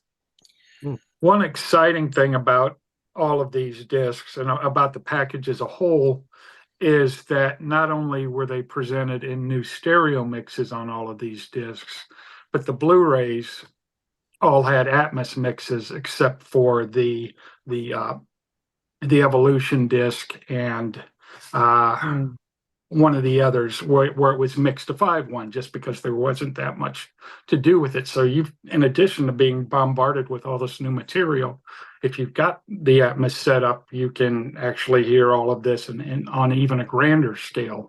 And rather than do just the core album with an Atmos mix, they've chosen to do everything here. And that's a great, like you said, it should be a template for the future projects. Yeah. Wow. Yeah. Good point. Okay, Ken. Pretty much what everyone here has been saying. One thing that we should point out is that not only on this disc, but I think some of the others, not only do you not have, reverb or echo on John's voice, but some of these songs, his voice is single tracked. Right. Which gives it a whole other feel altogether. You don't realize how much double tracking a voice makes a difference because you're so used to it. When it's just one voice, Right. it has more of a live feel to it and even a more intimate feel. Yep. A song like Mind Games, there's no orchestration. Okay. The bass is up. You hear that reggae-ish guitar part. You hear reed organ on Mind Games that I didn't hear in the final mix that we've known all these years. So that's some instrumentation that I hadn't been too aware of. Tight As Spinoza's guitar parts is great. And I assume Sen is without John's guitar playing, so when it's just piano, mainly piano and John's voice, the less instrumentation, the more intimate it sounds. One Day at a Time is another one. It's John's falsetto voice, single tracked, no backing harmonies, but everything else is there. And there's even more sax featured in there. Right. The end that you didn't hear on the final mix. There's more sax towards the end of Intuition as well. Yeah, there's a whole bunch of things you can point out here. I know, has John's single track vocals, it's missing the lead guitar parts. It sounds like a different vocal take. There's no harmony vocals. When you're subtracting things from the mix, then, you hear the other elements more. It brings out more. Oh, a few times here in the songs, there were lyrics that John used that he took away. Yeah. Certainly in the case of You Are Here, some of the takes here, he's singing from mystical to magical. What's the whole line? You would know, Tom, because you've been loving. Yeah. I don't know. So, No, yeah, well, yeah, but you're right. It's mystical to magical. Yeah, no, yeah. From mystical to Forgetting the magical, rest. what a way to fly. Yeah. Yeah, and there's take a ride to suicide. It's a way to fly. Yeah. There are a few lines in the song Mind Games, um, in the very beginning that he changed. I'll find it here somewhere. Mhm. But yeah, all these discs are just wonderful. Mhm. Yeah, you mentioned about the with the double tracking or whatever. That's why I love looking at the track and who's done what on each track, and you'll find out that there is a lot of John vocals on many multiple tracks on this album. Yeah. It's interesting how much something different was used on the album, and yet a song like I Know has a lot of harmonies from John. Mm-hmm. A lot of parts on I Know. okie doke. All right. So that's brings us to CD6, which is the outtakes. Okay, and which includes audio of John and Yoko announcing their declaration of Newtopia at the press conference. So Chip, I'm going to lead off with you for the outtakes. They could make it. This box could have been 6 discs of outtakes, as far as I'm concerned. This is where we get to the real cream of the project. Yeah, yeah. There's no need to go through every song here, but they did pick a take that was different enough from the commercial version that it warranted being included. Ken talked about Mind Games having some alternate or incomplete lyrics, and they're delivered more loosely and uncomfortably. Tight As doesn't swing like the commercial version did. I see Masen, the arrangement is similar, not as dynamic. One Day at a Time, tempo drags a little bit. He speaks his vocal. Let's see here, anything else? You talked about Utopian International Anthem coming from the press highlights from the press conference. Intuition is very close to the version that came out on the album, and it was take 20 was the one that appears here on the outtake disc, and take 21 appears on the album. And when he did rough mixes after the tracking dates were done, he included versions of both takes of this song. He couldn't make the decision on which one he wanted to use. Out the Blue, this is my second favorite track on the whole box. Take 15 here. It's got a reggae vibe to it. Yep. Which is it's just the bass line subdued. It's loose. It's not comfortable. All the fills aren't there, but it's got that vibe on the chorus, which you don't hear on any other takes of it. I'll leave some comments here for some other folks. We'll just jump to Neat City then. Spinoza's solos aren't all worked out, but the performance is tight, especially the drummers. But it's not as driven as the commercial version. It's still as powerful as ever, though, even though it is kind of just a vamp and spots. And then at the very end of it, we hear John reverting back to some of his favorite tracks with Keep Your Hands Off My Baby and Locomotion. Yeah, that's nice. Yeah, Yeah. forgot about that. Yeah. Very cool. All right, Kit. Absolutely. There's some great stuff on this. I think part of it too is when you were talking about um, You Are Here, Chip. That's one of my favorites as well. You really hear what great voice John was in on this album. I mean, he was really experimenting um, with different tones of his voice. I mean, he, has there's this tender, vocal from him on "You Are Here" that he's working with, and again that reggae is returns here. Um, Out the Blue, he has a beautiful full range that he explores on that take. It just shows you what a strong voice he was in. Meat City, and I know I said Meat City over and over, but this one was really a great version, as you said. I mean, the band is just jamming on this. The bass is kicking, great guitar solo. And then going into, as you mentioned, the locomotion, keep your hands off my baby. I mean, that's just great stuff. He was in a little evil mood or something. Yeah, right. Exactly. Exactly. One day at a time. I kind of teased earlier. I was going to mention this. So nice to hear this without the falsetto. Yeah. Why did we Yeah. record this without the falsetto? No, I mean, That, come on. This was it's only great. one song he does it on, that right? was Yoko's idea. I Yoko know, but suggested that he do it that way. yeah, I know. I Hmm. don't. Sorry. I strongly disagree. It was so nice to hear him do this without the falsetto. Also, I love something different, but I didn't like their backing vocals, or at least the arrangement that they did on this. So it was kind of nice to hear it just stripped down and hear him sing it, in his regular, his normal range. I really like that. And then you mentioned tight as, Chip. I love when he said, "We ain't got past 1959." I 1959. love that. That I was just right. love that. So Mhm. many great outtakes on this. This and the ultimate mix. Those alone were worth the price of admission for me.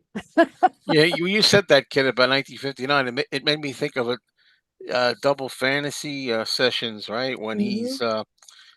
it's the way it sounds to me is that the musicians are trying to play Beatles songs, like "She's a Mhm. Woman" or something, and John's like, Mhm. "Stay, get out of there," you know. I come Mhm. from the '50s, Yep. you know.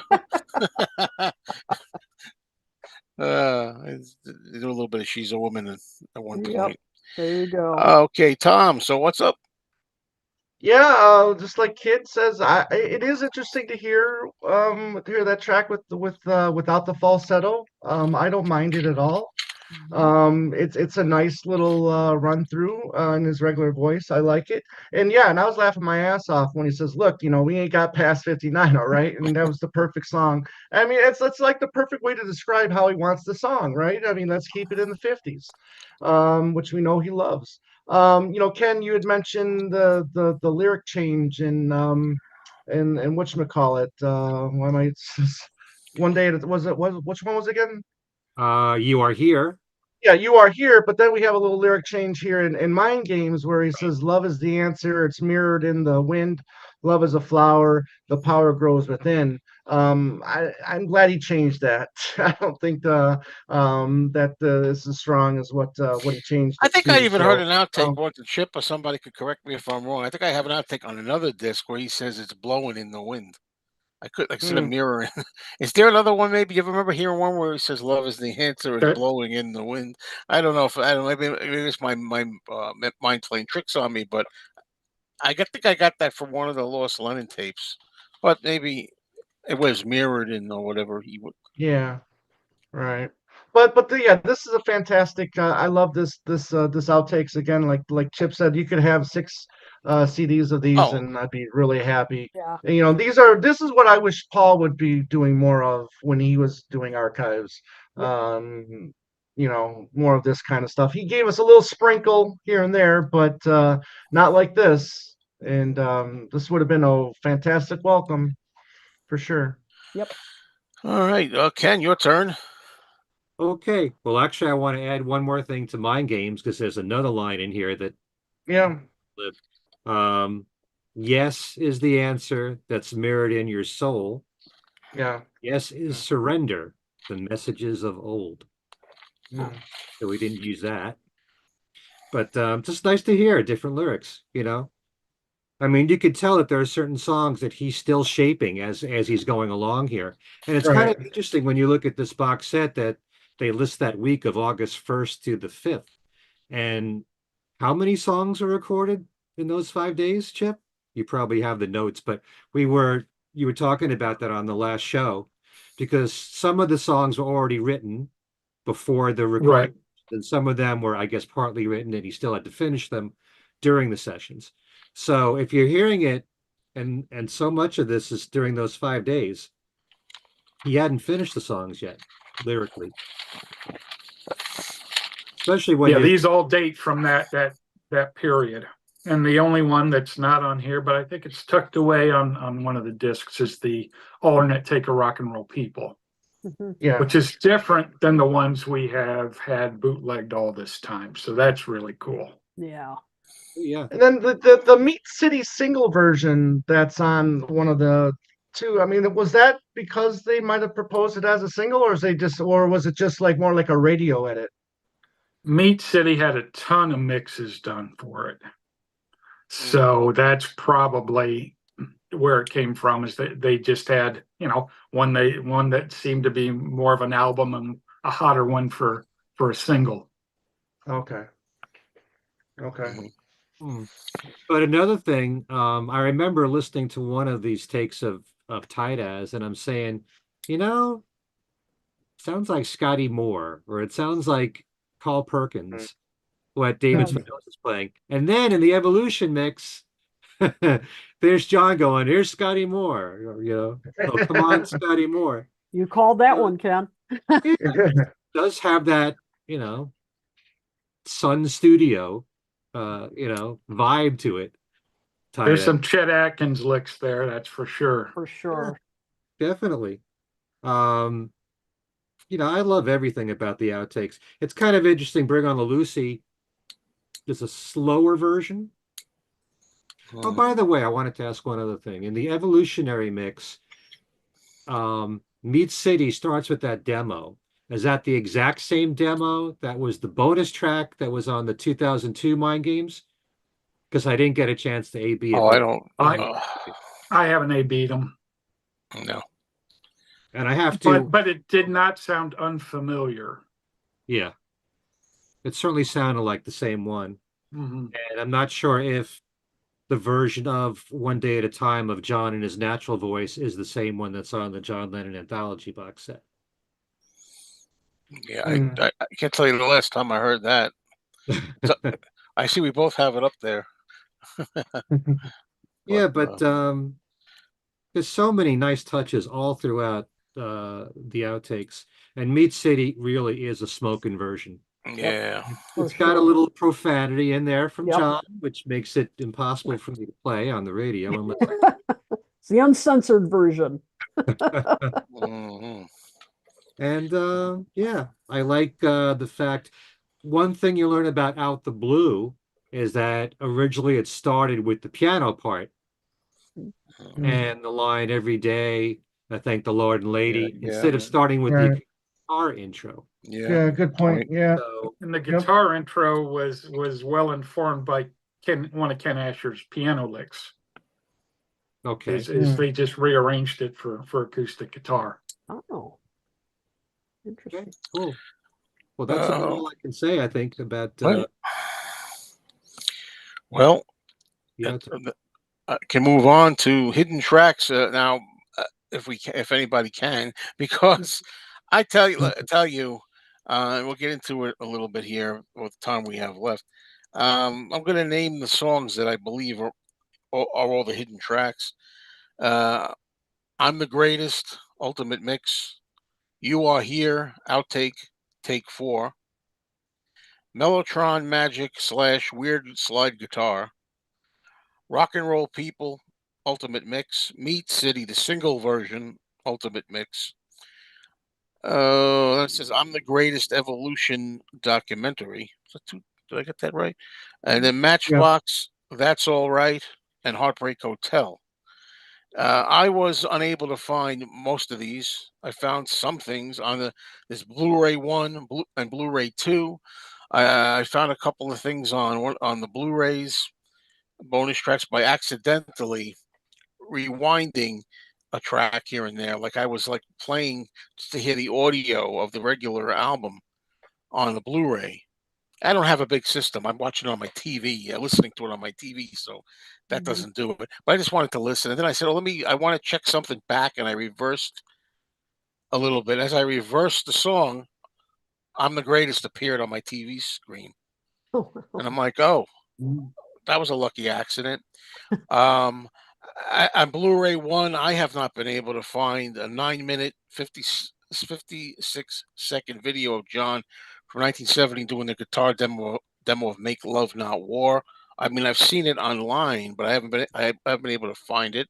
There's also an 11-minute 40-second footage of the Mind Games advert featuring the Queen. I can't find Mhm. that either. I haven't spent a lot of time because that leads me to a little critique I have. I always say if this was 40 years ago, I might have had a ball. Yep. Oh, let's have fun. Let's spend the whole day playing with this thing. And Sean had said he likes the idea of playing games with this because he thought of the title, Mind Games. Games. Let's make it a game. And I'm like, I'd rather just have an extra disc, to tell you Yeah. the truth. Thank you. But Yep. some people have fun with it. Yep. So, any other thoughts or experiences anybody wants to share? Just raise your hand or just go. Mhm. Anybody? Yeah, I it's think that anything out of the ordinary, they're not necessarily gimmicky because it's not something that everybody's done. I mean, there's been a pre-gap track on many CDs, but it's neat. It's neat to have a little something else that you can discover on your own, or maybe with some guidance from a great program like this. Um, Yeah, on yeah. the things I that are used included. So Mhm. Yeah. I used to love the early days of DVDs where a movie would come out and you would get like a little Easter egg or Easter two eggs. Mhm. on the DVDs. So when I heard that we were going to get hidden stuff like that, I was like, oh, cool. Let's have it. Have at it. Again, I really didn't look into the CDs yet to find the hidden eggs there. But on the Blu-ray, I found all the element, all the first six that you had mentioned there, Joe. I'd found those fairly easy. And, when you're in a particular mix, the song Mind Games will be highlighted, and then you just push the left arrow key, and on the right-hand screen, then will pop up the hidden track. And it's highlighted, so then all you got to do is hit enter, and then Although, the excuse song me, will not all play. CD Yeah. players I'm hearing have that Well, this ability. is a Blu-ray player. This was Blu-ray yeah, player. yeah. So all Blu-ray players are different. You got different brands, and you have to probably do something different on another brand of Blu-ray player. But I mean, that was my experience. Maybe soon I'll play around with the CDs. But Ken, you were talking about how what does 90 tracks right on each CD, First and but CD. the The first one. yeah Yeah. Yep. yeah Yeah, and I tried yeah them all out, and they were all silent, Yep. 24 seconds of silence. yeah. Me Then too. I heard that you got to go to track 90, Yeah. and then I you find something. I'm like, no, thanks. I, It I better be tried. pretty amazing, the track. I didn't hear anything on track 90. I didn't either. Well, you're supposed to Oh, do something else with it. I don't know. I forget what it was exactly. Get to Yeah. 90 and then go backwards or something like that. It has to do with track 90. I know Yep. It is. Beatly Tone explained it a little bit, I think. Mhm. If you want to check Yep. Beatly Tone's channel. Mhm. But that's what I mean. Come on, man. God And is when you're playing long game. Yeah. and when you're on a deadline like this show, Oh, and you've got like a week to listen, we don't have time for mind games. yeah. Well, I want to know just to wrap it up. Maybe anybody has thoughts anytime. Just go ahead. Don't mind Well, me. I just wanted to say, as far as the bonus tracks are concerned, I like the two different tracks of I'm the Greatest. Mhm. It's really hmm cool that in the first one, the evolutionary one, you did hear George Harrison's voice and you heard Ringo Yeah. actually say, see if we Yeah. can cut that piece off the Sergeant Pepper track. well, if you So, I'm sure most of you know that the audience response in "I'm the Greatest" was lifted from Sergeant Pepper. Yeah, yeah. Okay, but it's cool that it's in there. Sometimes I wish that some of these clips where you have somebody in the studio like Yoko, it's really too short and it's cut right off. And I would have loved to have heard more of what Yoko was saying or other people were saying in the studio. But yeah, I think there's a reproduction of it in the Thames and Hudson book of John's retort to Newsweek, the Newsweek we can all do without piece that he wrote, the letter to the editor, and he's talking about how Yoko was not on the floor because she was down there rewriting all the lyrics to the song. But you know, she was really there. She was really coming into her own as a lyricist around that time. Yeah, definitely, and that's a whole nother show. I'm so tired of people just taking knocks at her. Oh, what does she have? No talent? She can't do anything. Listen, you'd be surprised some of these people, right? I mean, he wrote good lyrics. John felt her lyrics were poetic, and I agree. You know, some people have talent, and you don't think they do because whatever your reasons, personal reasons, whatever, you know.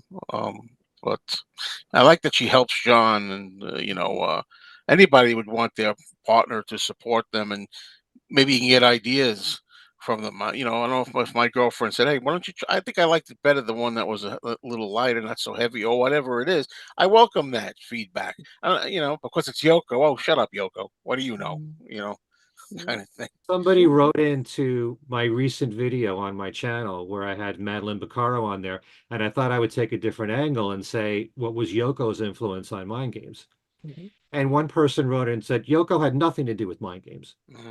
Said that's Was fine. that May Pang?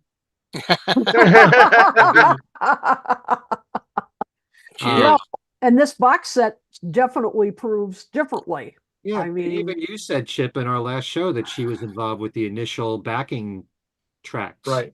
in recording them. So, and because of the musicians that Yoko had on Feeling the Space, the same ones that John used. So, I always stand up for Yoko almost all the time. And one thing I will say, though, if Walls and Bridges comes out and it's Yoko centric, then I'll be like, maybe that was going too far. There are people already questioning with the Danger Box and everything, Yoko's Danger Box cube thing, whether that was necessary or whatever. Hey, look, I'm not going to quibble about that, but Walls and Bridges, that might be.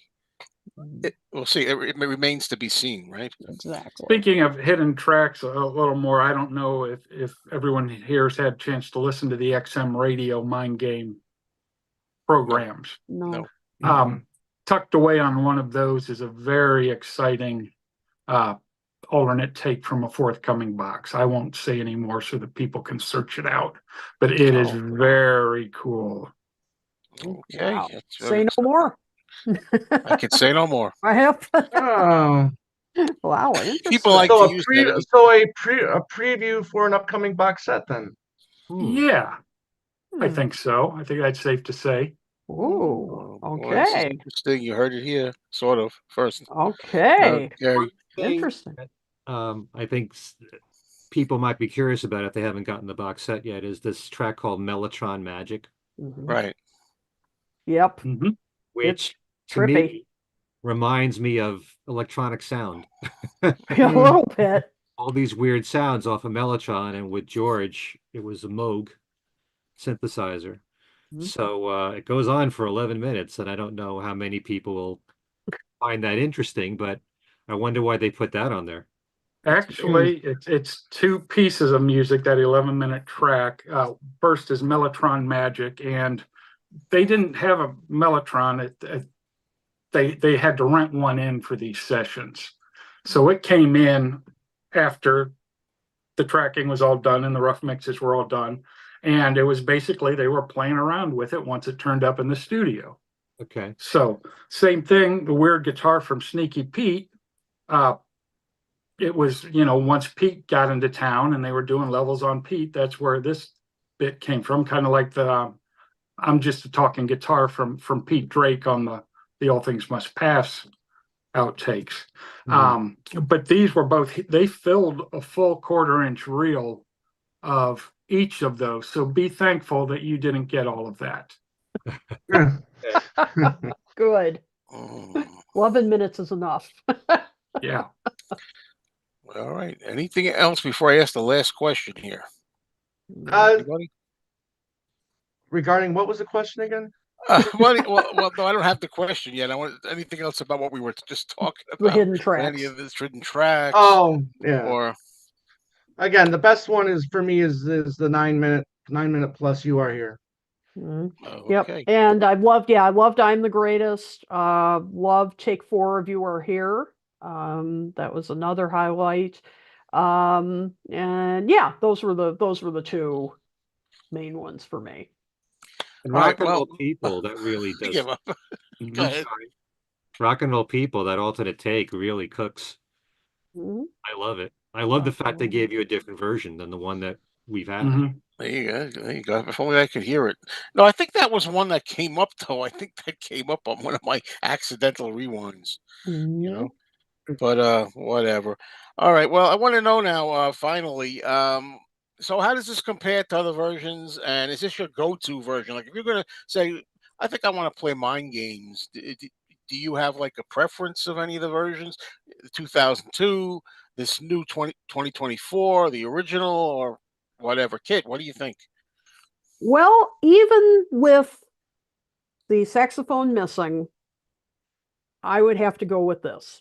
I was really that this would be my go-to. I really was impressed with this. I love John's voice being way up in the mix. I love being able to hear the other instruments, much clearer. It changed my mind on a number of songs, like You Are Here, Intuition, I Know, I Know.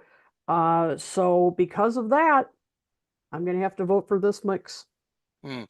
Yeah, I think mine is maybe this mix as well, but I know there's going to come a time like I did just put the 2002 one on just to hear, and I remember thinking that although I loved it when it first came out, I thought, well, this one I think I like better, the new one. Mhm. However, John's voice, I think, even though it was so improved in 2002, retains a little more of his. I thought Mhm. after this, a little more of his vision or his Mhm.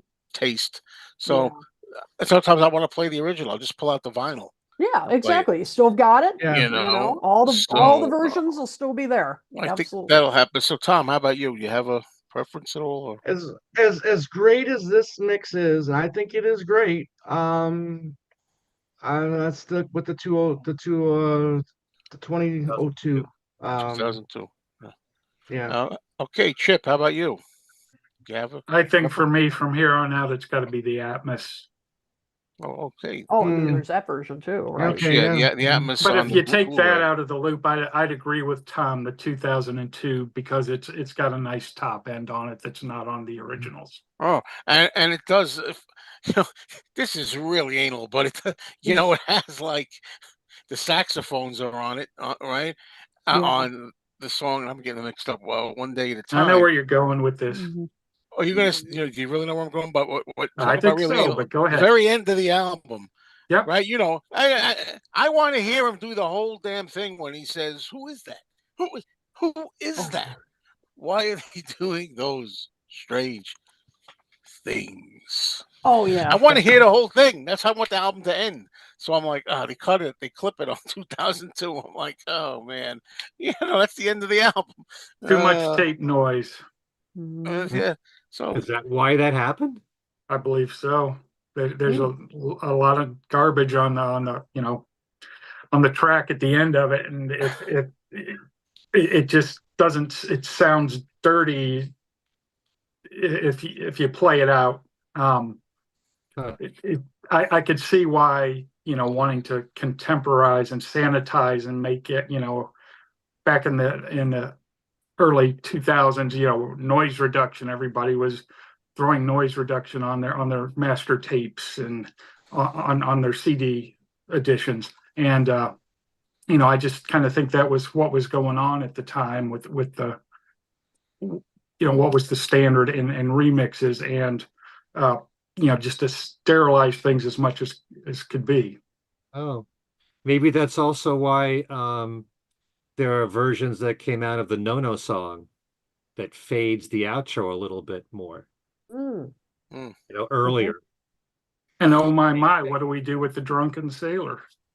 Well, but little things like that, even from Beatle tracks. I mean, we all have that if we listen to them and they're embedded in our skulls, right?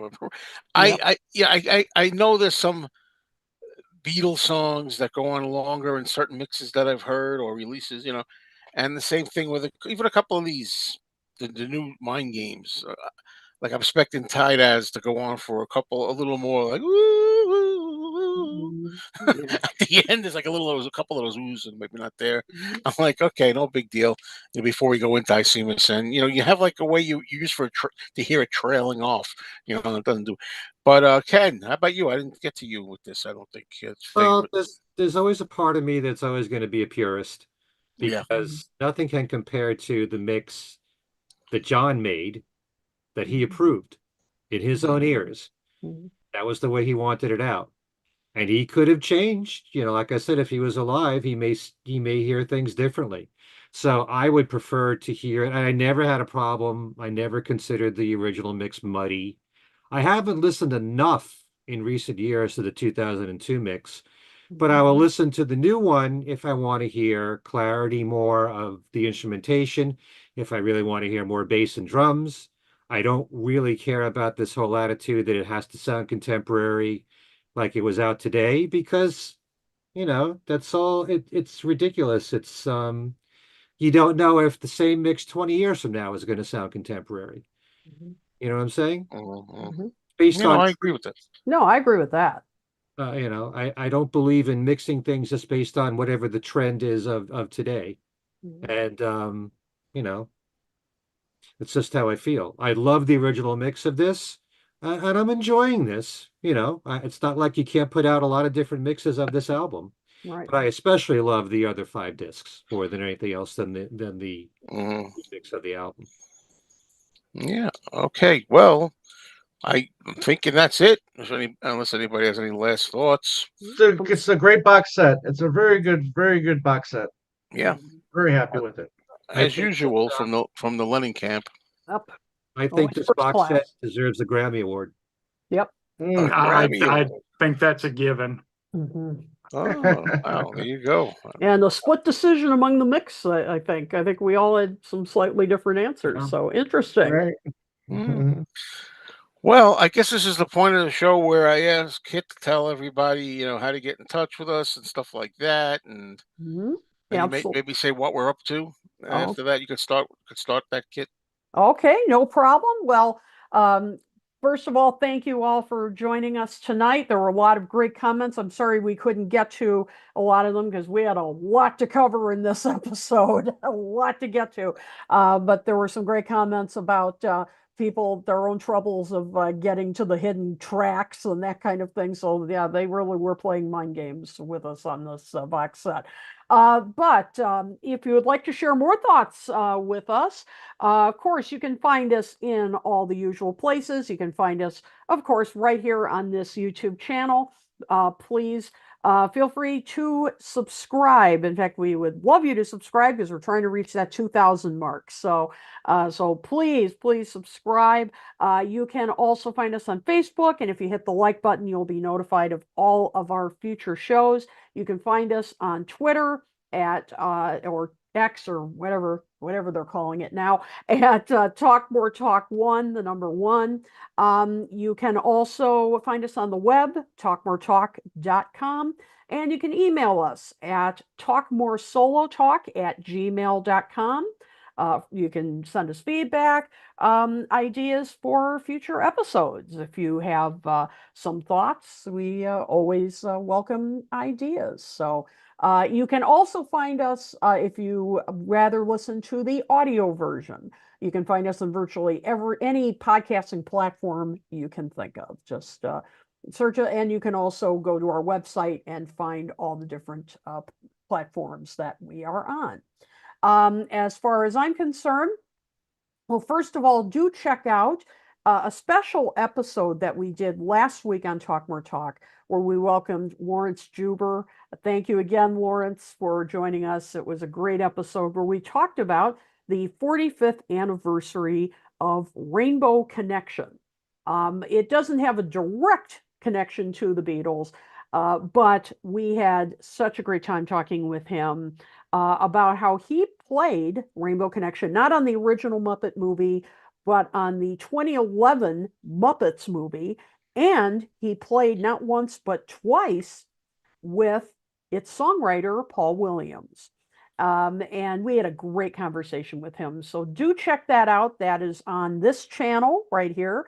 You can also find it, of course, if you're listening to the show in our archive of episodes. As far as I'm concerned, speaking of episodes, you can find the latest episodes of Toppermost of the Poppermost at toppermostofthepoppermost.net. Our first 2 July episodes are up. The first one, side A, is about the British charts. The second one is the first part of the American charts. So please do check those episodes out. And I think that's everything. Oh, and as I said at the top of the show, we will let you know as soon as we can about the Fester Beatles Fan Chicago schedule. We will be doing a panel there for Talk More Talk. So, Yeah. Yep, as soon as we know, we will get you all the information. So keep an eye out on our Facebook page. Okay, thanks. And as for me, I'll get that over with. Please subscribe to my channel on YouTube. And Tom always laughs. I don't know why. You always see him going, I know he's going to be laughing. Subscribe to Mean Mr. Mayo. I have some videos up recently. You could find me opening up the absurdly huge Mind Games cube. I have the Mind Games cube up here, but it's just the outer shell part. The insides I have elsewhere in the house, including the records, the vinyl in there, which I have standing up vertically instead of laying them horizontally, as they were sent in the box. Now they go in the box. So I did that, but I did a video on that, opening that up, and I recently got together with Mikey Arugula, who's now becoming one of my regular features. I go to his place, and he's been collecting Beatles memorabilia for 60 years, and he shows new stuff all the time. And we opened some mystery boxes. He's actually got shipping boxes, things he's ordered and hasn't opened. Some of them are from 2012. He hasn't opened them yet. Beatles stuff, and he's got a whole pile. He just collects, buys them, and then doesn't open them for a while. So that's what we made a series of. Open what's in the Beetle box kind of thing. So I did that recently, and I did a record store reality video recently. My record store adventures of all the characters in there. You could check that out. And I'm supposed to be doing a radio show with Megan soon coming Yep. up. Oh yeah. Yep. And I don't know what that's going to be, or when it's going to be, or where it's going to be, or anything yet.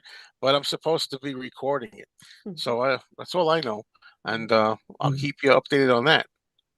Yep. And She's based in Florida, Mhm. and I've been on there. I think Kit, you've been on there, Yes, I've right? been on And you there. have Ken. it's a Yeah, call-in and show, right? A yeah, telephone it's a, show, right? Yes. Mhm. Yeah.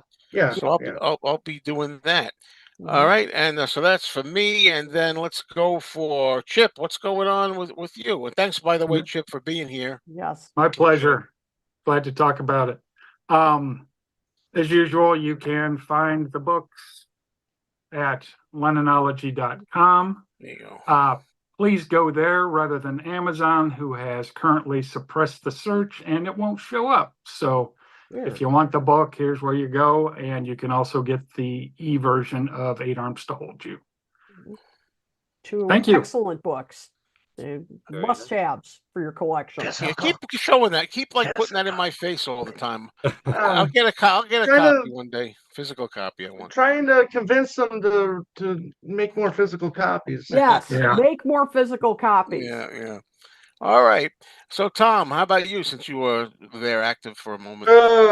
Yeah, we're two legs. We 2 weeks ago we did a show with returning guest Alan Cozen for the series Iconic Song Series show.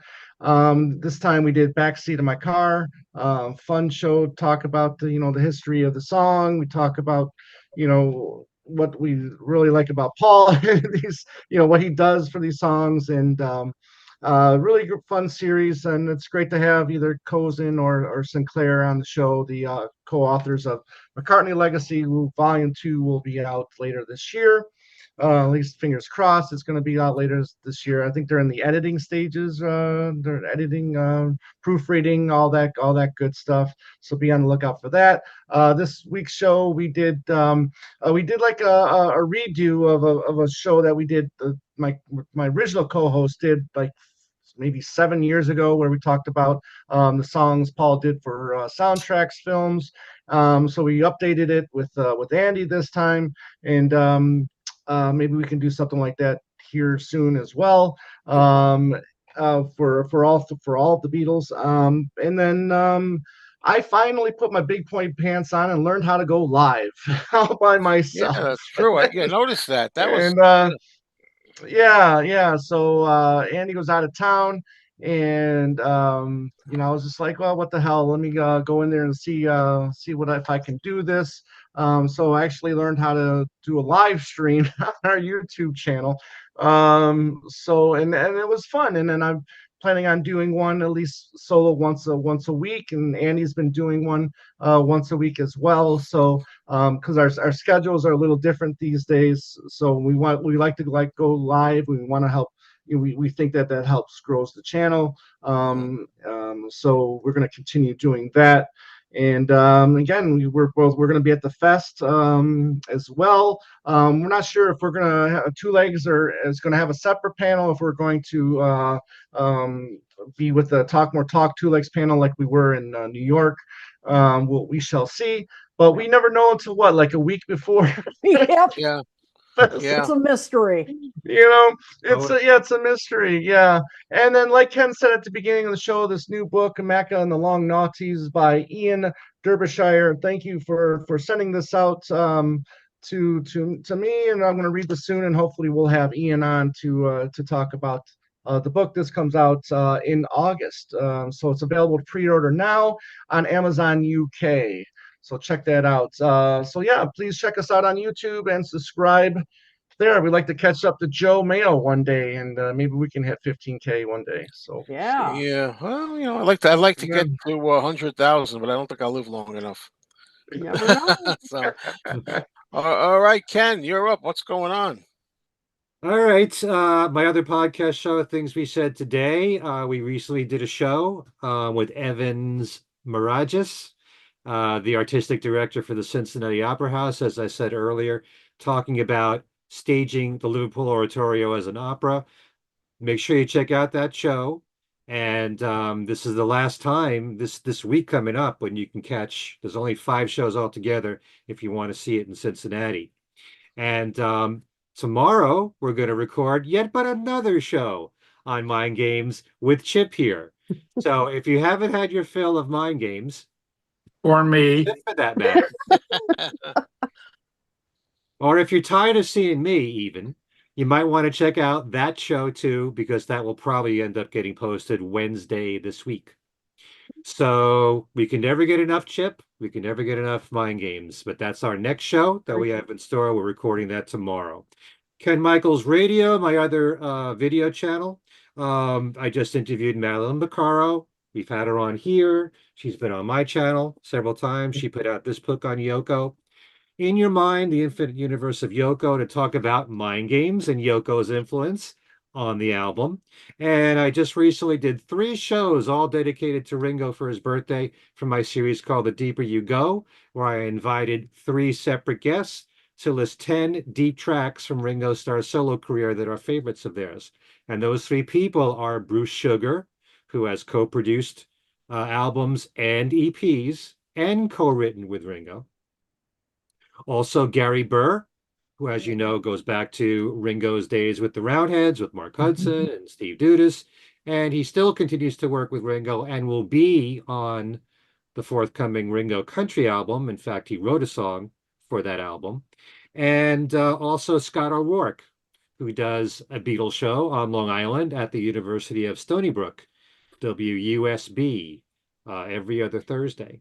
So they each give their top 10 deep tracks from Ringo's solo career. You might want to check that out. And if you don't know those songs, discover them on your own because they're all on YouTube. My radio show, Every Little Thing, the easiest way that you can hear it, it's a 1 hour show mixed with Beatle music, solo music, thematic sets, rarities, as well as hits, all put together in one show. Go to WFDU's website, WFDU.FM.